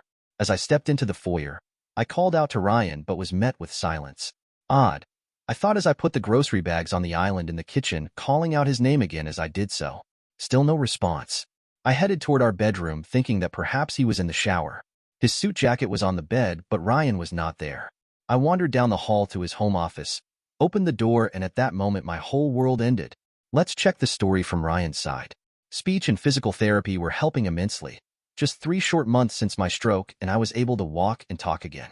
Sure, I sounded like that Diane lady on NPR, but I could make myself understood, if haltingly. Alex had been a constant source of strength and encouragement and helped me push my physical limits. He was unhappy, though, and I knew we needed to finally talk about it. Time for me to be there for my son, to help him work through this. Alex, have you spoken with your mother lately? There was a long pause. I loved his mind and never rushed his responses, as I knew they were all well considered. He wouldn't open his mouth till he knew what he wanted to say and how he wanted to say it. It had always driven Kathy a little crazy, but I thought it was strength of character to be admired and encouraged. No, Dad. I haven't. She has emailed me, but I haven't responded. I don't know if I can. I mean, I want to know what happened, but I'm not sure I can forgive her, so. She's your mother, Alex. She loves you. Maybe if you speak with her, you'll be able to find a way to have her in your life in a way you can live with. Maybe not, but avoiding it will only leave you with anger and doubt. There's the kettle calling the pot black. Jesus, Dad, what if I said that to you? Alex, she married me. She gave birth to you. Those are vastly different animals. Besides, I'm not avoiding her. She knows where I live. For your own sake, try to resolve those issues with her. Let her know how she hurt you, so at least you'll feel better. Bottling it up will only hurt you more. I don't know, Dad. Okay, Alex. Let's you and I talk about it more over lunch. Tell me what's on your mind. Ask me questions. Pitch a fit. Let's kick this elephant out of the room. I let him stew for a while as I left the room to prepare lunch for us. As I mentioned, I loathe cooking, so meals these days were always pretty simple, but my new diet required a little work. I prepared a nice salad and sliced some apples and pears to go on the side, along with some grapes and nuts. Sometime later, Alex wandered into the kitchen and sat opposite me at the table, eyeing his salad suspiciously. After several moments of careful inspection of his plate, he picked up a slice of pear and took a bite. "I'm proud of you, Dad. You're really sticking to this diet." Another pause and another slow bite of his pear. And then, just barely above a whisper, "What happened, Dad?" I sighed. This was going to be hard, but it had to happen. "Well, I was in my home office when I suffered my stroke. Thankfully, your mother found me unconscious shortly after it happened and called 911. I trailed off looking out into the backyard. I know that, Dad, but she was gone before the ambulance arrived. She never went to the hospital. She never came home, Dad. For heaven's sake, her husband had just suffered a stroke and she bailed on him. When you needed her the most, she abandoned you, Dad. What kind of a person does that?" "Alex, she did the right thing at that moment. She was the last person I needed then or need now. She has never handled conflict well, so her response doesn't surprise me. Shit, Dad, you having a stroke and needing medical attention is hardly a crisis she should run from. Conflict, Alex, not crisis. Your mom couldn't handle the conflict that was coming. When she found me slumped over my desk, lying unconscious in my own vomit, she knew the biggest conflict of our lives had just cut me off at the knees and was heading for her. She couldn't face that fact. She couldn't face what she had done. It nearly killed me and she couldn't face it." "Couldn't face what, Dad? What did she do that could possibly be worse than abandoning you like that?" I stared into his earnest, pleading face, sighed deeply, and then I told him. Let's check the story from Kathy's side. I opened the door to Ryan's home office and stared uncomprehendingly at the scene that greeted me. Oh my God. Ryan was slumped over his desk, lying in a pool of vomit, unconscious. I rushed over to him and noticed that thankfully he was still breathing, though it seemed a little labored. I was crying uncontrollably now, screaming at him to wake up. "Ryan." I shook him, but he refused to wake up. I moved his head so he wasn't lying in his own mess, all the while sobbing and screaming and beginning to hyperventilate. "Ryan." I kept shaking him. I knew the stress, his smoking and drinking would be his undoing. I was so mad at him. "Goddamn you, Ryan. Wake up." I punched the back of his shoulder as I screamed and cried. I hugged him then. "Ryan, please." Then I looked up at his laptop and froze. No, it couldn't be. Ryan, my rock, the man I love, had collapsed watching a video of me rutting like an animal in a cheap motel room with my coworker, Matt Foster. I did this to him. My head was spinning as a loud buzzing battered my ears. I stood there, frozen, watching and listening to my betrayal. My selfish, stupid betrayal. A betrayal that looked like it nearly killed my husband. I am not certain how long I stood there. I do know that I am more ashamed at what I did next than anything else. Instead of dialing 911 to get help for my husband, who could quite possibly be dying, I ejected the DVD from his laptop and searched his office for any further evidence. I found the investigator's report from a Mr. Carter and took both the report and DVD out of the room as I hurried down the hall. I ran into our bedroom and hurriedly packed a suitcase, tossing in the DVD and PI's report. After taking the suitcase downstairs and putting it in the trunk of my car, I went into the kitchen and retrieved the bags of groceries and put those in my car. I can't explain why. I returned to the house and poured myself a drink to calm my nerves. Only when I finished the drink did I finally call 911 to seek help for my husband. Who does that? I gave them my name and address, answered a few questions about his condition, then disconnected the call, rushed out to my car, leaving the front door wide open, and drove away. I couldn't face this. Let's check Ryan's side of the story.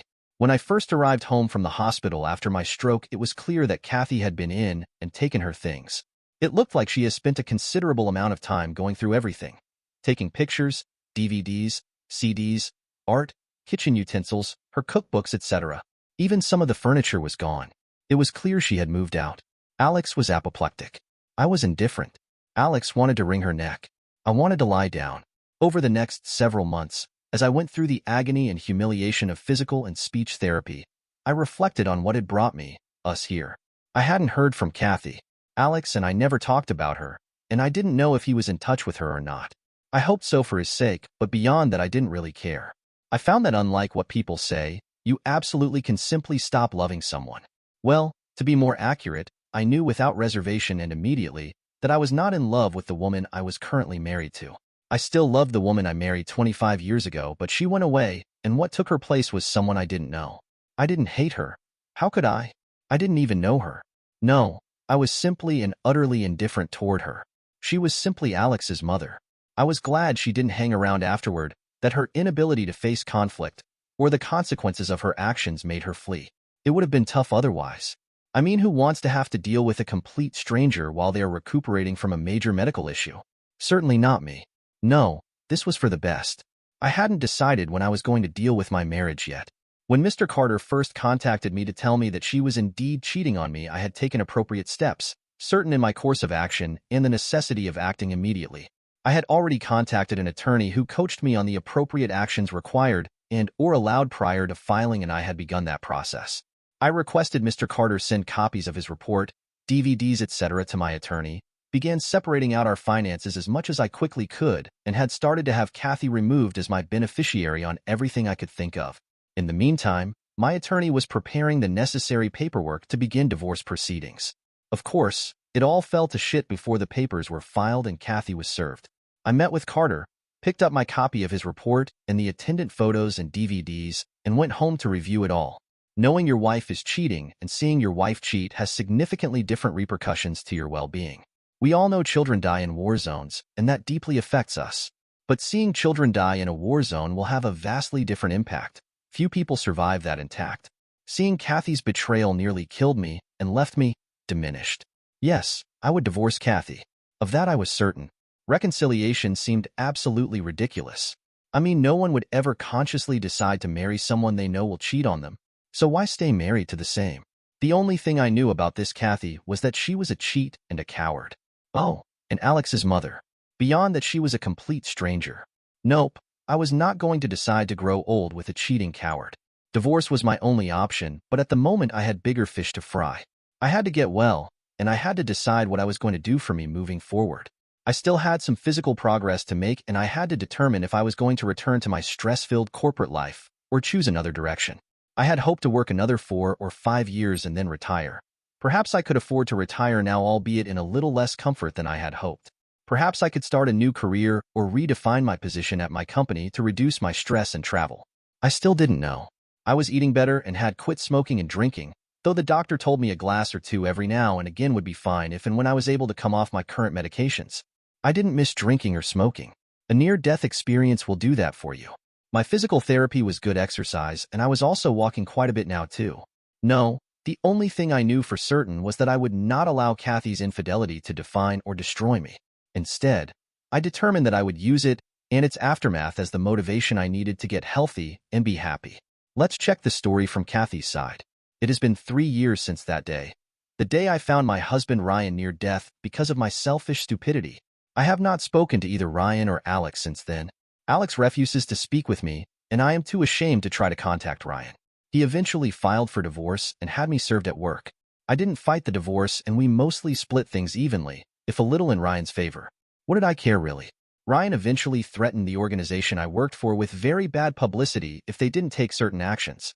There was a prolonged negotiation, and eventually Matt Foster was fired, and the executive director, my boss, was reprimanded.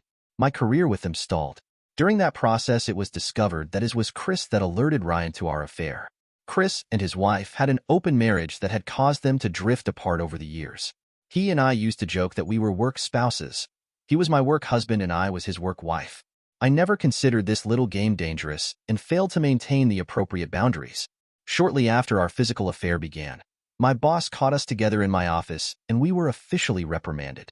In a subsequent email to me, she indicated that inter-office romances, particularly between married staff, was strictly against our code of ethics, and as my boss, she was required to reprimand us and counsel us to stop our affair. As my friend, while she didn't understand why I would want to cheat on Ryan with Chris, she understood the allure of an affair, and if I wanted to continue, please keep it out of the office, and so we did. It should have been enough to jolt me back to my senses, but it wasn't. I didn't love Chris, but I did like him. The thing I really liked was the sex. He wasn't better than Ryan, just smaller. Yes, smaller. Ever since Alex was born, sex with Ryan involves a certain amount of pain. He isn't corn star big, maybe the high end of average. If I had to guess, I'd say maybe 7 inches long and 5 inches around. Chris, on the other hand, was really quite small and thin, which meant for the first time in years, I could experience sex without any pain. And that was the end for me. Chris began to fall in love with me and often talked about leaving our spouses to be together. I shut that down immediately. I would never leave Ryan. I loved him. I told Chris that while I was very fond of him, I didn't love him. He was not happy, not happy at all, and so he hoped exposing me to Ryan would result in my divorce and hurt me a little for insulting his manhood. He mailed copies of our reprimand and the email my boss sent me to Ryan. That led Ryan to hiring a private investigator, and well, here we are. Of course, after I found Ryan near death and fled, I couldn't bring myself to continue my affair with Chris, and when I found out that he had exposed our affair to Ryan, I slapped him hard and have not spoken to him since. I have tried to reconnect with my son, Alex, but he refuses to have anything to do with me. He was married about 4 months ago, and I was devastated to discover that only after the fact. Not only did he not invite me, he didn't even tell me. I know my abandoning Ryan really hurt Alex. I think if it was just the infidelity, he and I would still have a relationship. It would have been strained and certainly not as close as it once had been, but we would nonetheless be on speaking terms. Abandoning Ryan meant there was no forgiveness for me from Alex. I knew he would never be able to get past that, and that is my greatest regret.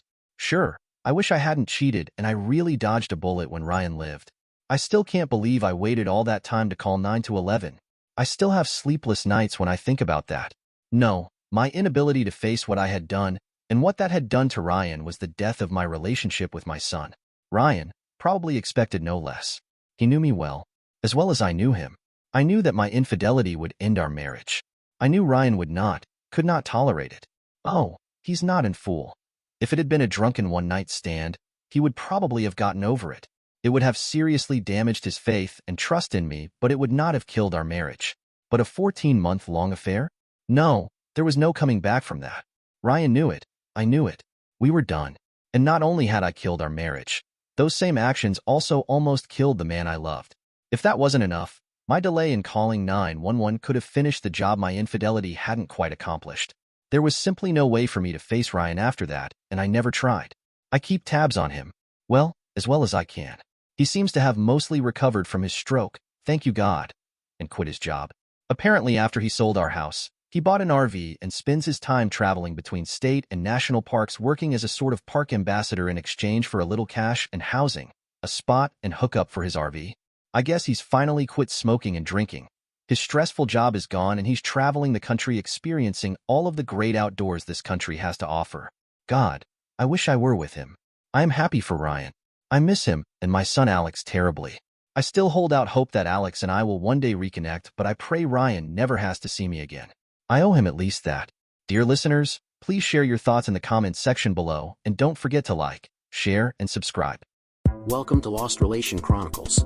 It was about a week and a half after our annual 4th of July cookout. Our backyard is spacious, making it the perfect spot for hosting large gatherings, and every year we put on quite a spread for the entire neighborhood. It's a tradition of ours to invite everyone, even the neighbors we don't typically socialize with throughout the year.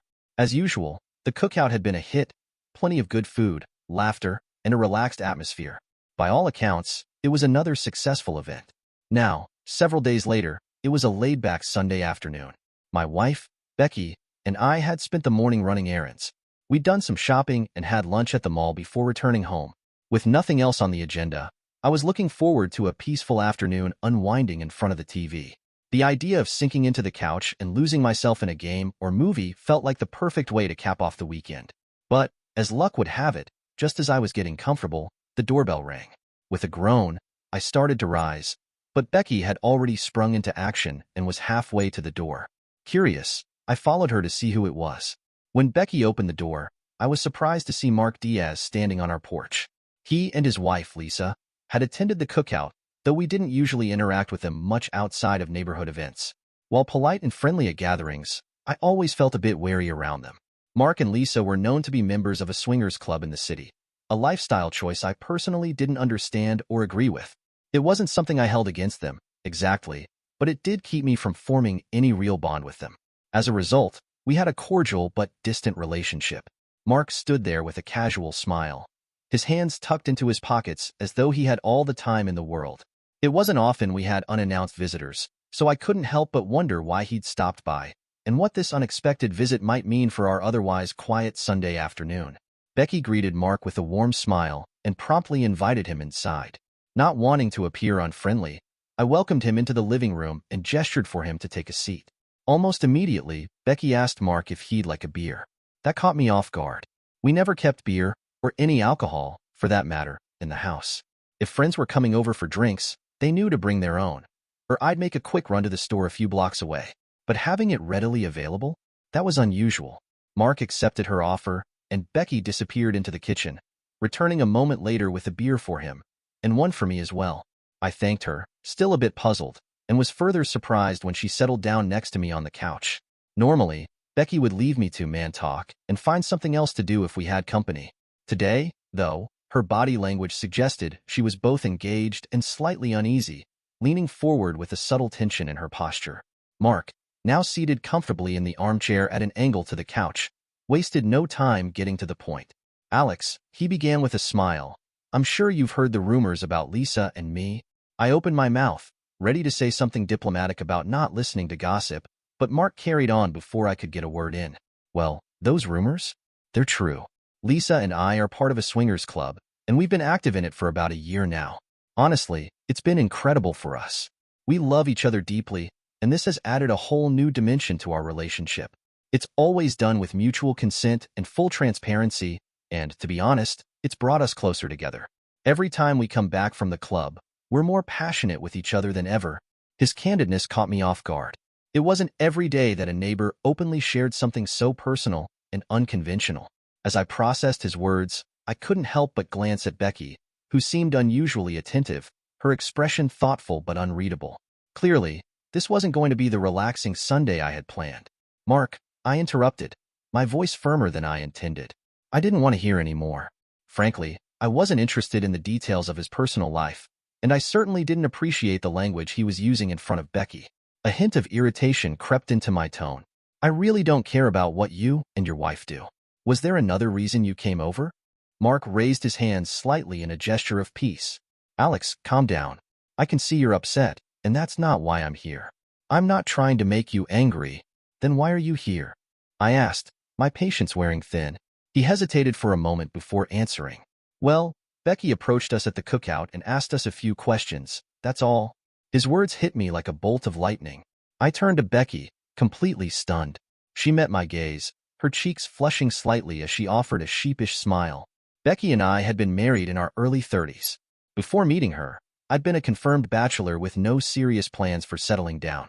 Becky had been engaged once before, but her fiancé had ended the relationship after she discovered she couldn't have children. None of that mattered to me when I met her. I fell head over heels in love.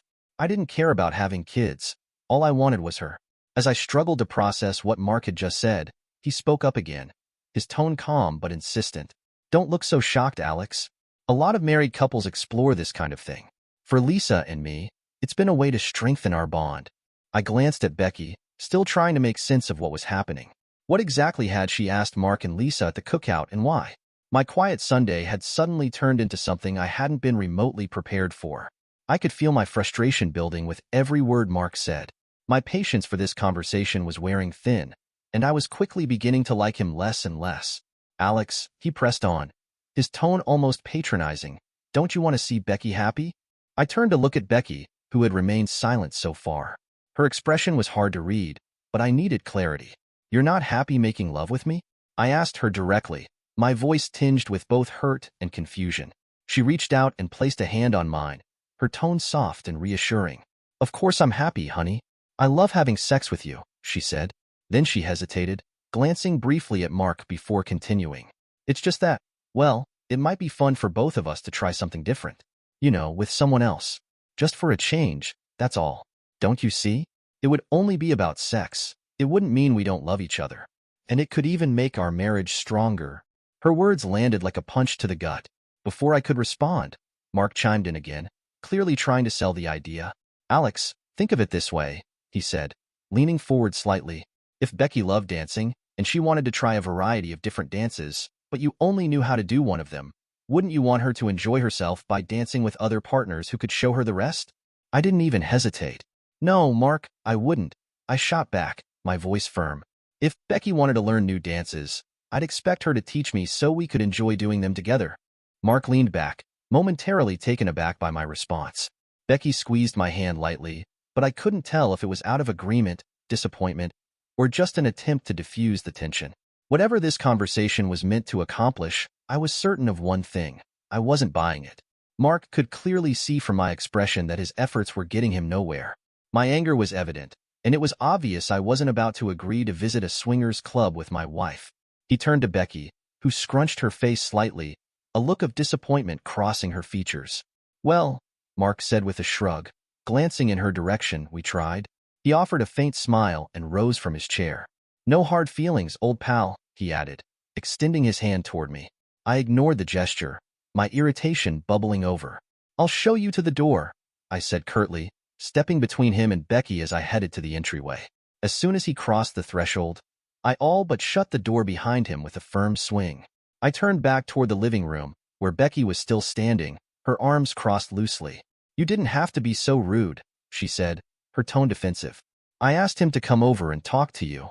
How long have you been having these fantasies about sleeping with other guys?" I asked, my voice sharp. Then, before she could respond, I quickly added, "They are just fantasies, aren't they? You haven't actually done anything, have you?" Her eyes widened slightly, and she answered firmly, "Of course not.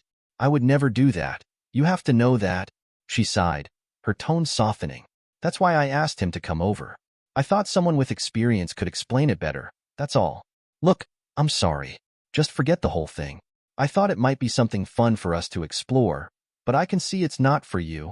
With that, she turned toward the kitchen, tossing a quick parting comment over her shoulder. "Go watch your golf or whatever's on TV. I'll start dinner." I stood there for a moment, processing everything that had just happened, the tension still thick in the air as she disappeared into the next room. I didn't just sit back down on the couch and pretend nothing had happened. Instead, I headed upstairs and started packing. By the time Becky realized I wasn't watching TV and came upstairs to check on me, I had nearly finished. A suitcase was already zipped up, and I was closing the garment bag that lay across the bed. When she walked into the bedroom, the look on her face was a mixture of shock and terror. "What are you doing?" she asked, her voice trembling with panic. "I'm making it easy for you to have sex with as many guys as you want," I said coldly, not looking at her as I finished. Her eyes filled with tears almost instantly. "Oh, honey, don't do this. Don't be crazy," she pleaded, her voice breaking. "I've never cheated on you. Not once, I swear. I love you. I promise I'll never bring up anything like that again. Please, please don't leave. I love you." I finally turned to face her, my heart heavy but my resolve firm. "Becky, in 7 years of marriage, I can honestly say I've never even considered being with another woman. Do you know why? Because I took our marriage vows seriously. When I said, 'I do,' I made a commitment to love, honor, and cherish you until death do us part. And I've lived by that commitment every day." Her tears spilled over, but I continued. "How can you honor your husband by reducing the ultimate expression of his love for you to just sex? How can you cherish the intimacy that's meant to be sacred between a husband and wife when you're so willing to share it with strangers? I love you, Becky, with all my heart. I probably always will." Her lip quivered as she tried to form words, but I wasn't done. "But I demand the whole package. It has to be more than just love. It has to include the honor and the cherishing too. And today, I lost that. Or at least, I realized I did." "But honey," she managed between sobs, "I never did anything. I've never been with another man since we got married." "I know that," I replied, my voice softer but still resolute. "And I do appreciate it. I really do. But sometimes, Becky, it's not the act. It's the thought that counts. What you were willing to consider, what you wanted us to entertain, it changes things for me." Her tears fell harder, but I pressed on. "Tomorrow, I'll contact our attorney to start the divorce proceedings. I want you to have half of everything, Becky. I still care about you, and I truly want you to be happy. I hope that one day, you find someone you can give that total commitment to. Because love is great, but without honor and respect, there's no foundation, no hope." She collapsed onto the bed, sobbing uncontrollably as I turned and walked out of the room, leaving her behind with the weight of what had been lost. The divorce was far more grueling than either of them had anticipated. Becky, desperate to save the marriage, fought the proceedings at every turn. The court mandated multiple counseling sessions in an attempt to reconcile their differences, but Alex's resolve remained unshaken. Each session was an emotional battlefield, with Becky pleading and promising to change, while Alex quietly, but firmly, stood by his decision. "It's not about hate or anger," he told the counselor one day. "I still love her, but something broke, and I can't pretend it didn't. Living in a marriage without that foundation feels like a lie, and I refuse to live like that." Becky was devastated. Despite her initial efforts to stall the divorce, she eventually had to accept that Alex wasn't coming back. After months of legal battles, tears, and arguments, the divorce was finalized. They divided their assets evenly, as Alex had insisted from the start, and went their separate ways. The split left Becky heartbroken, but Alex found a strange sense of peace. He moved out of the city, leaving behind the life they had built together. He bought a modest farm on the outskirts of a quiet town, where he could start fresh. The farm was small but perfect for him. A few acres, a cozy farmhouse, and plenty of space to be alone with his thoughts. Life on the farm brought Alex a new kind of happiness.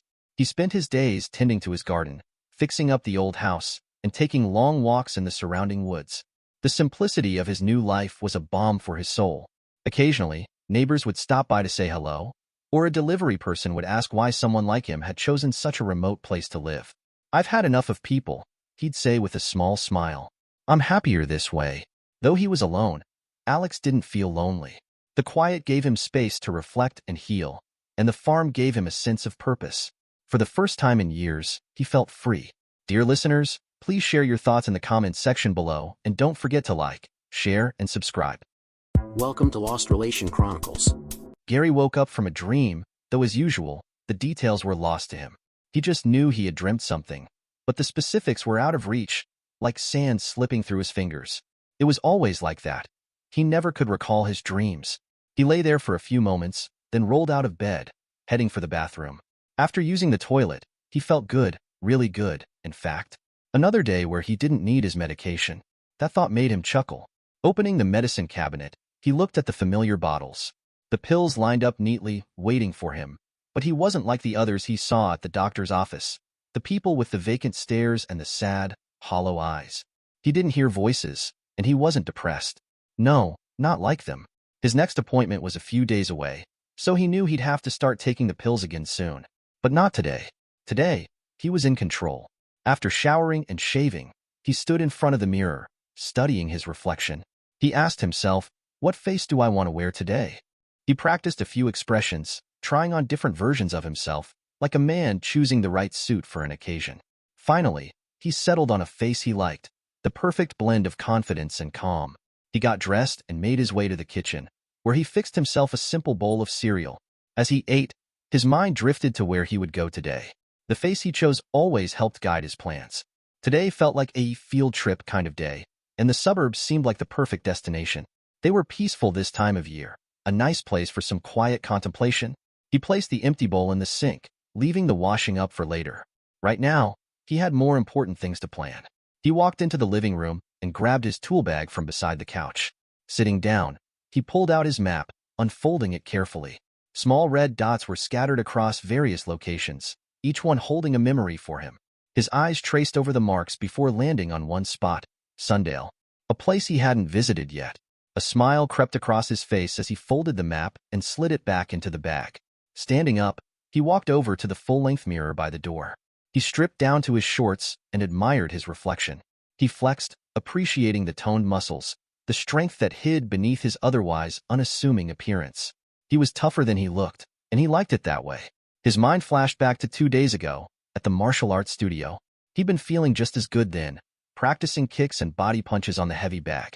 But then Ronald had come over, pushing him aside to take over the bag. "Excuse me, I was using that," Gary had said, keeping his voice polite. Ronald, a black belt, had sneered at him. "No belt? If you want a beating, just keep talking." Gary had grabbed Ronald's arm mid-punch, holding it in a firm grip. Ronald had glared at him, shaking his arm free. "Have you lost your mind, fool?" Gary didn't answer then. He didn't need to. He just smiled. Gary said again very politely, "I was using that bag. I would like to finish my workout." The instructor saw something was going on, so he walked over. He stood there a moment with his hands on his hips and asked, "What is going on, you two?" Without taking his eyes off Ronald, Gary said, "I was using the bag. He came over and pushed me out of the way. All I want to do is finish my workout and then go home. He can use it as much as he wants then." The instructor looked at Ronald and said, "That seems reasonable to me. Do you have a problem with that?" Ronald looked at the instructor and said, "He's a no belt. I am a black belt. He should give way to his superiors," as he pointed to Gary. The instructor raised his eyebrows in surprise. He looked at Ronald and said, I have tried and tried to teach you the reason for martial arts. It is not to bully people. It is for self-defense only and to help those who are not as strong as you. But I haven't been able to teach you that. Maybe it is time you learn your mouth can get you into big trouble.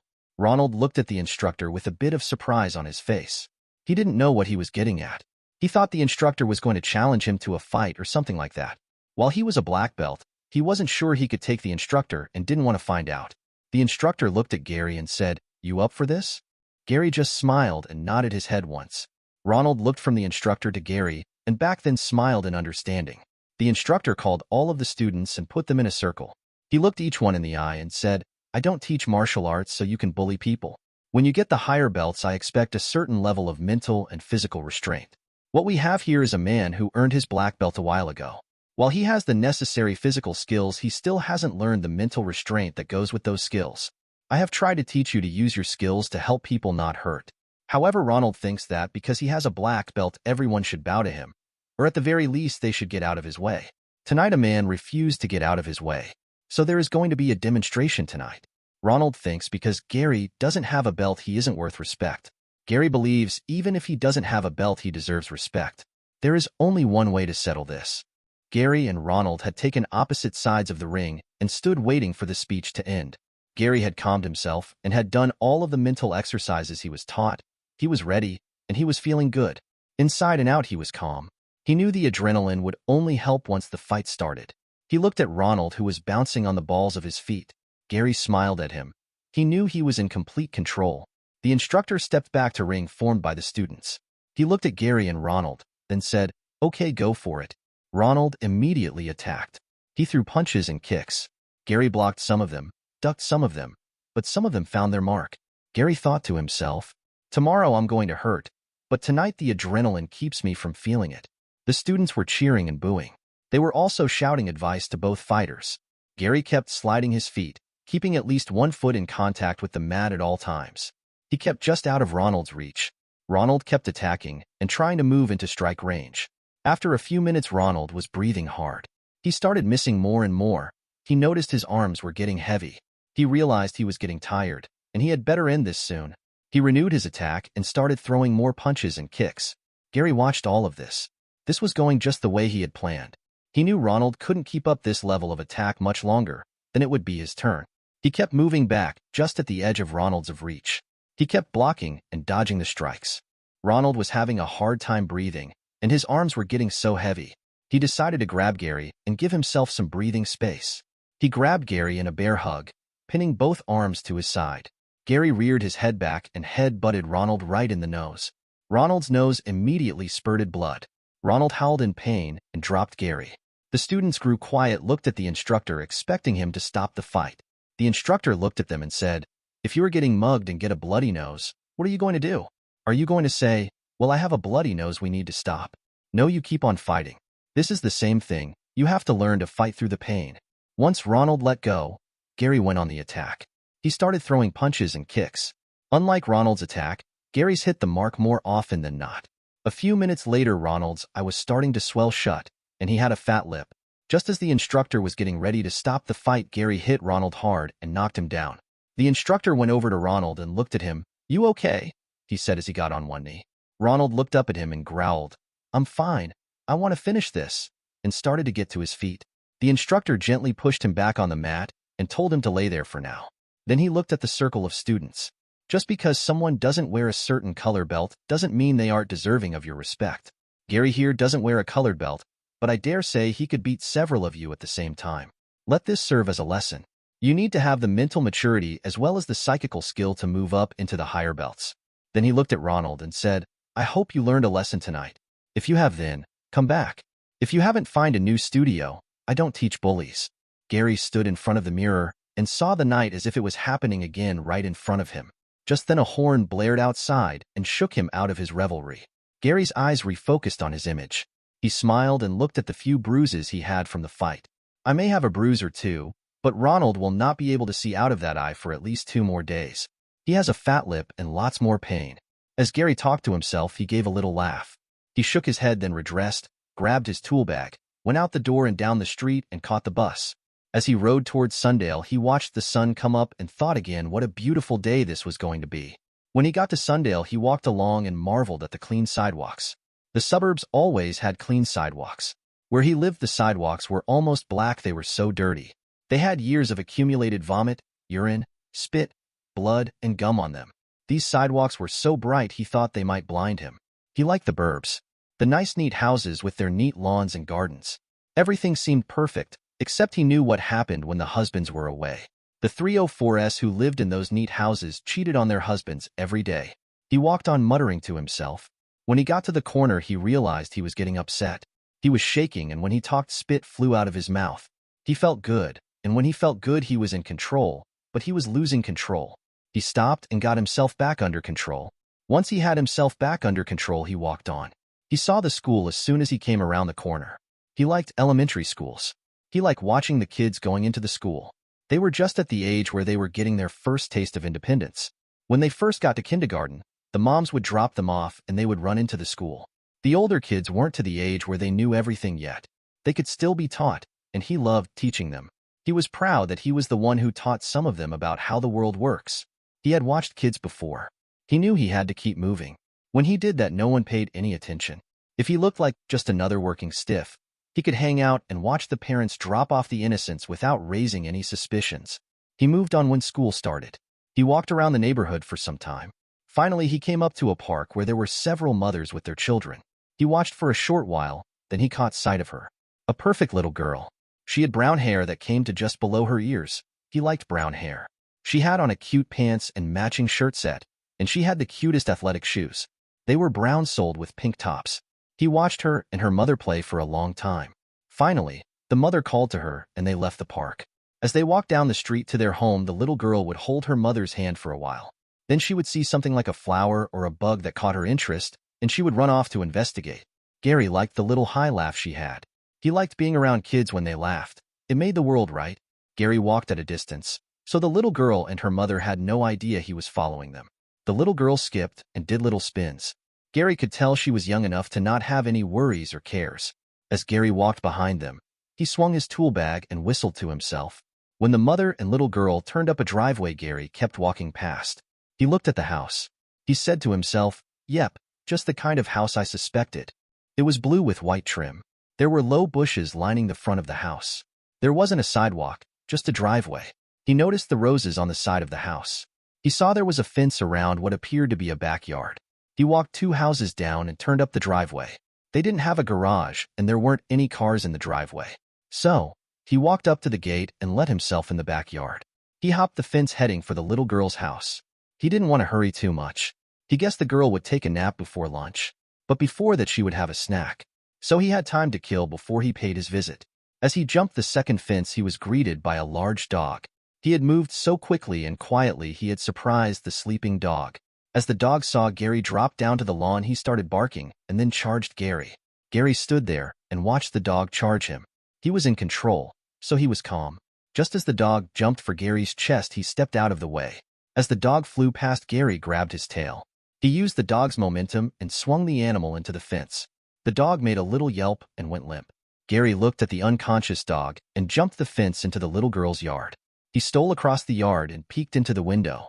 He was looking into a kitchen area. The 304 was the only one he could see. So much the better. It will make the lesson that much easier, he thought to himself. He moved out of sight of the window and opened his tool bag. He pulled out the paper painter's overalls and the latex gloves. When he went on field trips, he always made sure he had the right tools. He slipped into the overalls and gloves. He watched CSI so he knew what the police would be looking for. He was sure not to step into the dirt, that way they wouldn't have footprints to make plaster casts of. He smiled to himself. He was in control. He grabbed his tool bag and moved up to the window again. He looked in and almost cried out. The 304 was kissing some guy in the kitchen.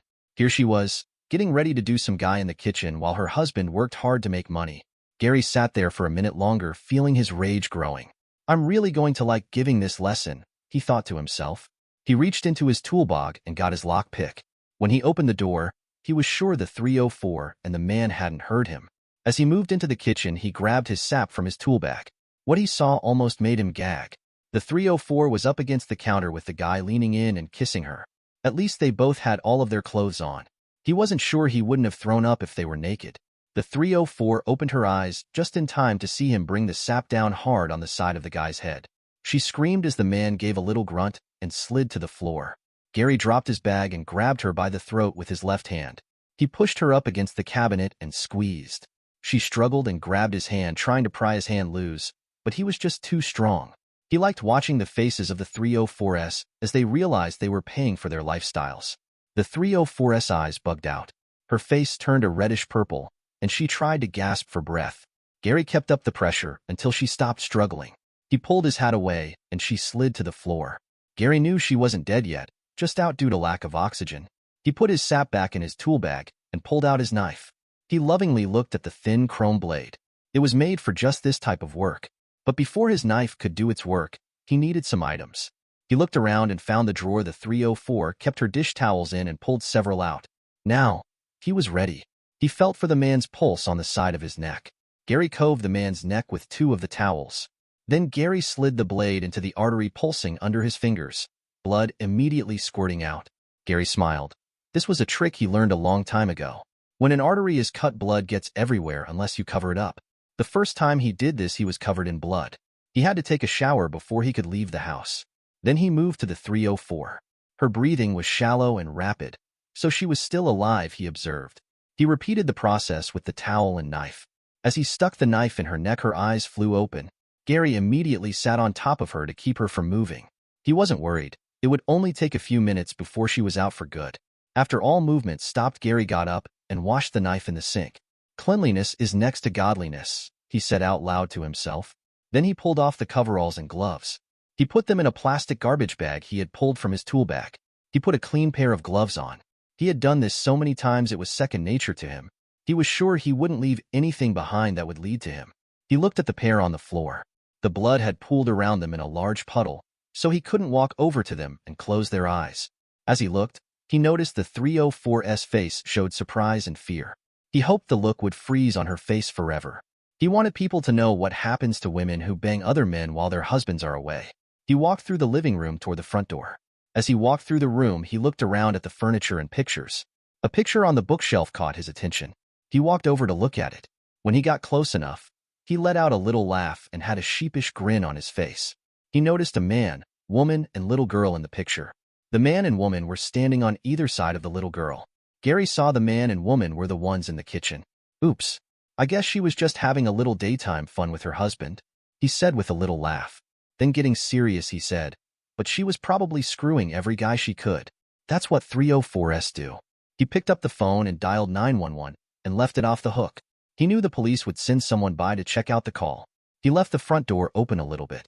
That way the police would get suspicious and look around. He wants them to find the people in the kitchen before the little girl did. As he walked toward the bus stop, he whistled a peppy little tune. He felt good about this field trip. The little girl would learn not to be a 304 like her mommy, and the 304 wouldn't be able to cheat on her husband anymore. When he got home, he grabbed his martial arts uniform and headed to the studio. He needed a good workout, and he had some classes to teach tonight. When he got to the studio, he started working out. After a field trip, he was at his best. Also, he had lots of extra energy to burn off. He looked around for Ronald. If he came in, Gary would give him lots of room. Gary wasn't interested in a fight. He was feeling good and didn't want anything to spoil the mood. When the studio closed, he went home. Now I have other appetites to satisfy, he said to himself as he took his shower. After his field trips, he liked to find his girlfriend, Candy, and spend the evening with her. She was the only one who could satisfy the feelings he had right now. As he was drying off after his shower, he looked at his medication again. He looked in the mirror and said, I feel good. I went on a field trip today. I have put the other face away and don't need to get another one. I'm going to see Candy, so I don't need those tonight. Maybe tomorrow. He went to his closet and found the best jeans and shirt he had and went out. He went to the spot Candy usually hung out, and it didn't take long before he spotted her getting out of a car. He went to her, and since he was her favorite, they went right to her room. As Gary lay there in the afterglow of one of the greatest days he had ever had, he thought, okay, this is the day. I'm going to ask her to marry me. As Candy lay on her side facing away from him, he asked her, don't you have to get back to work? When I'm with you, I can take the night off. Now go to sleep. I'm tired. I just want to help you with the rent and stuff like you said. I want to ask you something. Do you love me? Candy sighed and barely awake answered, of course I love you. Gary gathered up his courage and asked, "Then will you marry me?" When Candy answered, her voice was just a whisper, but you could still hear the irritation in it. "Yeah, whatever. Now would you just go to sleep?" Gary's heart swelled. The woman he loved with all of his heart, and who loved him with all of her heart, was going to marry him. He lay in the semi-dark thinking of all the things that needed to be done. First, he had to get a ring. He knew a pawn shop he could get the ring from, so that was one thing done. As he was going over the details for their wedding, he drifted off to sleep. He awoke early as usual and left the room very quietly. He didn't want to wake Candy. She worked nights in customer service and needed her sleep. He went home and got his money. He looked at the medications again and decided he didn't need them. He wasn't hearing voices or seeing things, so he wasn't crazy. Anyway, the stuff made him tired, and he didn't like feeling that way. After the field trip and the night with Candy, he felt he was on top of the world. He went to the pawn shop and talked to the owner. The owner was very helpful, and they settled on a small diamond for a price he could afford. Afterward, he went to the studio and worked out a bit. Ronald showed up, but kept his distance. Gary was thankful for that. He didn't want trouble with Ronald tonight. He thought to himself, "I'm going to have to do something about Ronald someday. Maybe a field trip." He only stayed about 2 hours and had someone else teach his class. He went home, took a shower, and went to look for Candy. When he couldn't find her, he found her friend Tiffany. "Hey, where can I find Candy?" Tiffany looked at him with a mixture of surprise and sadness. "Sweetie, don't you know?" "Don't I know what?" Gary said. "Mr. Brown called for her today. No one has seen her since. You didn't hear this from me. Mr. Brown likes it rough, and I think he got too rough and killed her. But like I said, you didn't hear that from me. Understand?" Gary stood there stunned. He couldn't believe what Tiffany had just said. His brain heard the words, but just couldn't process them. "Hey, did you just hear what I said?" "I said you can't tell anyone what I just said." Tiffany looked at him with a worried expression on her face. Gary got control of himself. He stood there another minute and gathered his thoughts. Then he looked at Tiffany with a face devoid of emotion and said, "I heard you. Don't worry, I won't tell anyone." Tiffany tried to light a cigarette, but her hands were shaking too much. "Thanks. I know you felt something for Candy. I'm sorry to be the one to tell you." Gary knew what he had to do. This thought came as clear as when he got them for his field trips. This was the woman he loved. The woman who would have his children. They were going to move out of this area of the city. They would find somewhere nice. With his disability pay and the money she made from her customer service job, they could make it. He started walking home. He knew who Brown was. He was a dirtbag drug dealer. First thing he had to do was go home and put on the correct face. Then he had to find Chimes. Chimes was Lola's manager. He carried a Bell's keychain in his pockets, so he jingled all the time. Gary opened the door to his apartment. Whenever he walked in, he felt safe. This was his sanctuary. Whenever he was inside, he could be himself. He didn't need to put on a face. He never felt more in control than he did now. He looked in the mirror and decided on the face he was going to put on. He had a plan, and this face was just the right one. He grabbed his tool bag and walked out to the street where he thought he would find Chimes. He figured Chimes could lead him or show him where Brown was. He asked a few of Chimes' employees where he could be found. One girl told him she thought he was at the coffee shop down the street. He walked on the opposite side of the street from the coffee shop. The street lights had been knocked out by the drug dealers, so the whole street was in shadows. He melted into a doorway across from the coffee shop and looked in the big front window. He saw Chimes sitting with Brown in a booth near the back. Between the front door and Brown were two rough-looking thugs. Gary knew these must be Brown's bodyguards. He gripped his tool bag tightly and walked across the street. He opened the door and walked in. As soon as he cleared the door, he dropped his tool bag on a table. He continued to walk toward Chimes and Brown. As he got closer, he said in a loud tone, "Chimes, can you help me out? I'm a little short and need a job." The two bodyguards got up from the table and started to block his way. One pulled his gun out. Gary was ready for them. He had been practicing martial arts for 20 years. He just shut down the thought section of his brain and reacted. He grabbed the gun with his left hand and twisted it up. With his right elbow, he hit the guy under the chin. The thug stumbled back and fell. Gary brought his foot down hard on the second guy's knee. There was an audible crack as the leg broke. Gary grabbed the guy on the back of the head by the hair. As the guy started to fall, Gary brought his head down hard on the table. The thug fell unconscious and rolled onto the floor. The first guy had recovered and started to swing at Gary. Gary blocked the swing and brought his knee up to the thug's groin. The thug let out a little oof and fell to his knees. Gary kicked him on the side of the head. He fell over unconscious, still grabbing his groin. The whole fight had taken no more than 10 seconds. Brown started to pull his gun, but Chimes stopped him. He's one of Lola's customers, and he does some courier work for me once in a while. So he's cool, just a bit nuts. Gary stood and looked at the two men and said, "Chimes, you got anything for me?" Brown looked at Gary and said, "You just walked through two of my best, and you did it without a gun." Gary gave a sheepish grin, looked at the two on the floor, then back at Brown and said, "Hey, I'm sorry. I didn't know they were yours. They just jumped up with a gun and I reacted. That's all right. If they couldn't protect me, what good are they? You said you were looking for a job? How about being my bodyguard?" Gary walked over to one of the thugs, picked up his gun, and shoved it in his belt. Then he walked toward his tool bag and said over his shoulder, "Let me get my bag first. Yes, I would like to work for you. And don't worry, I'll take care of you." Dear listeners, please share your thoughts in the comments section below, and don't forget to like, share, and subscribe.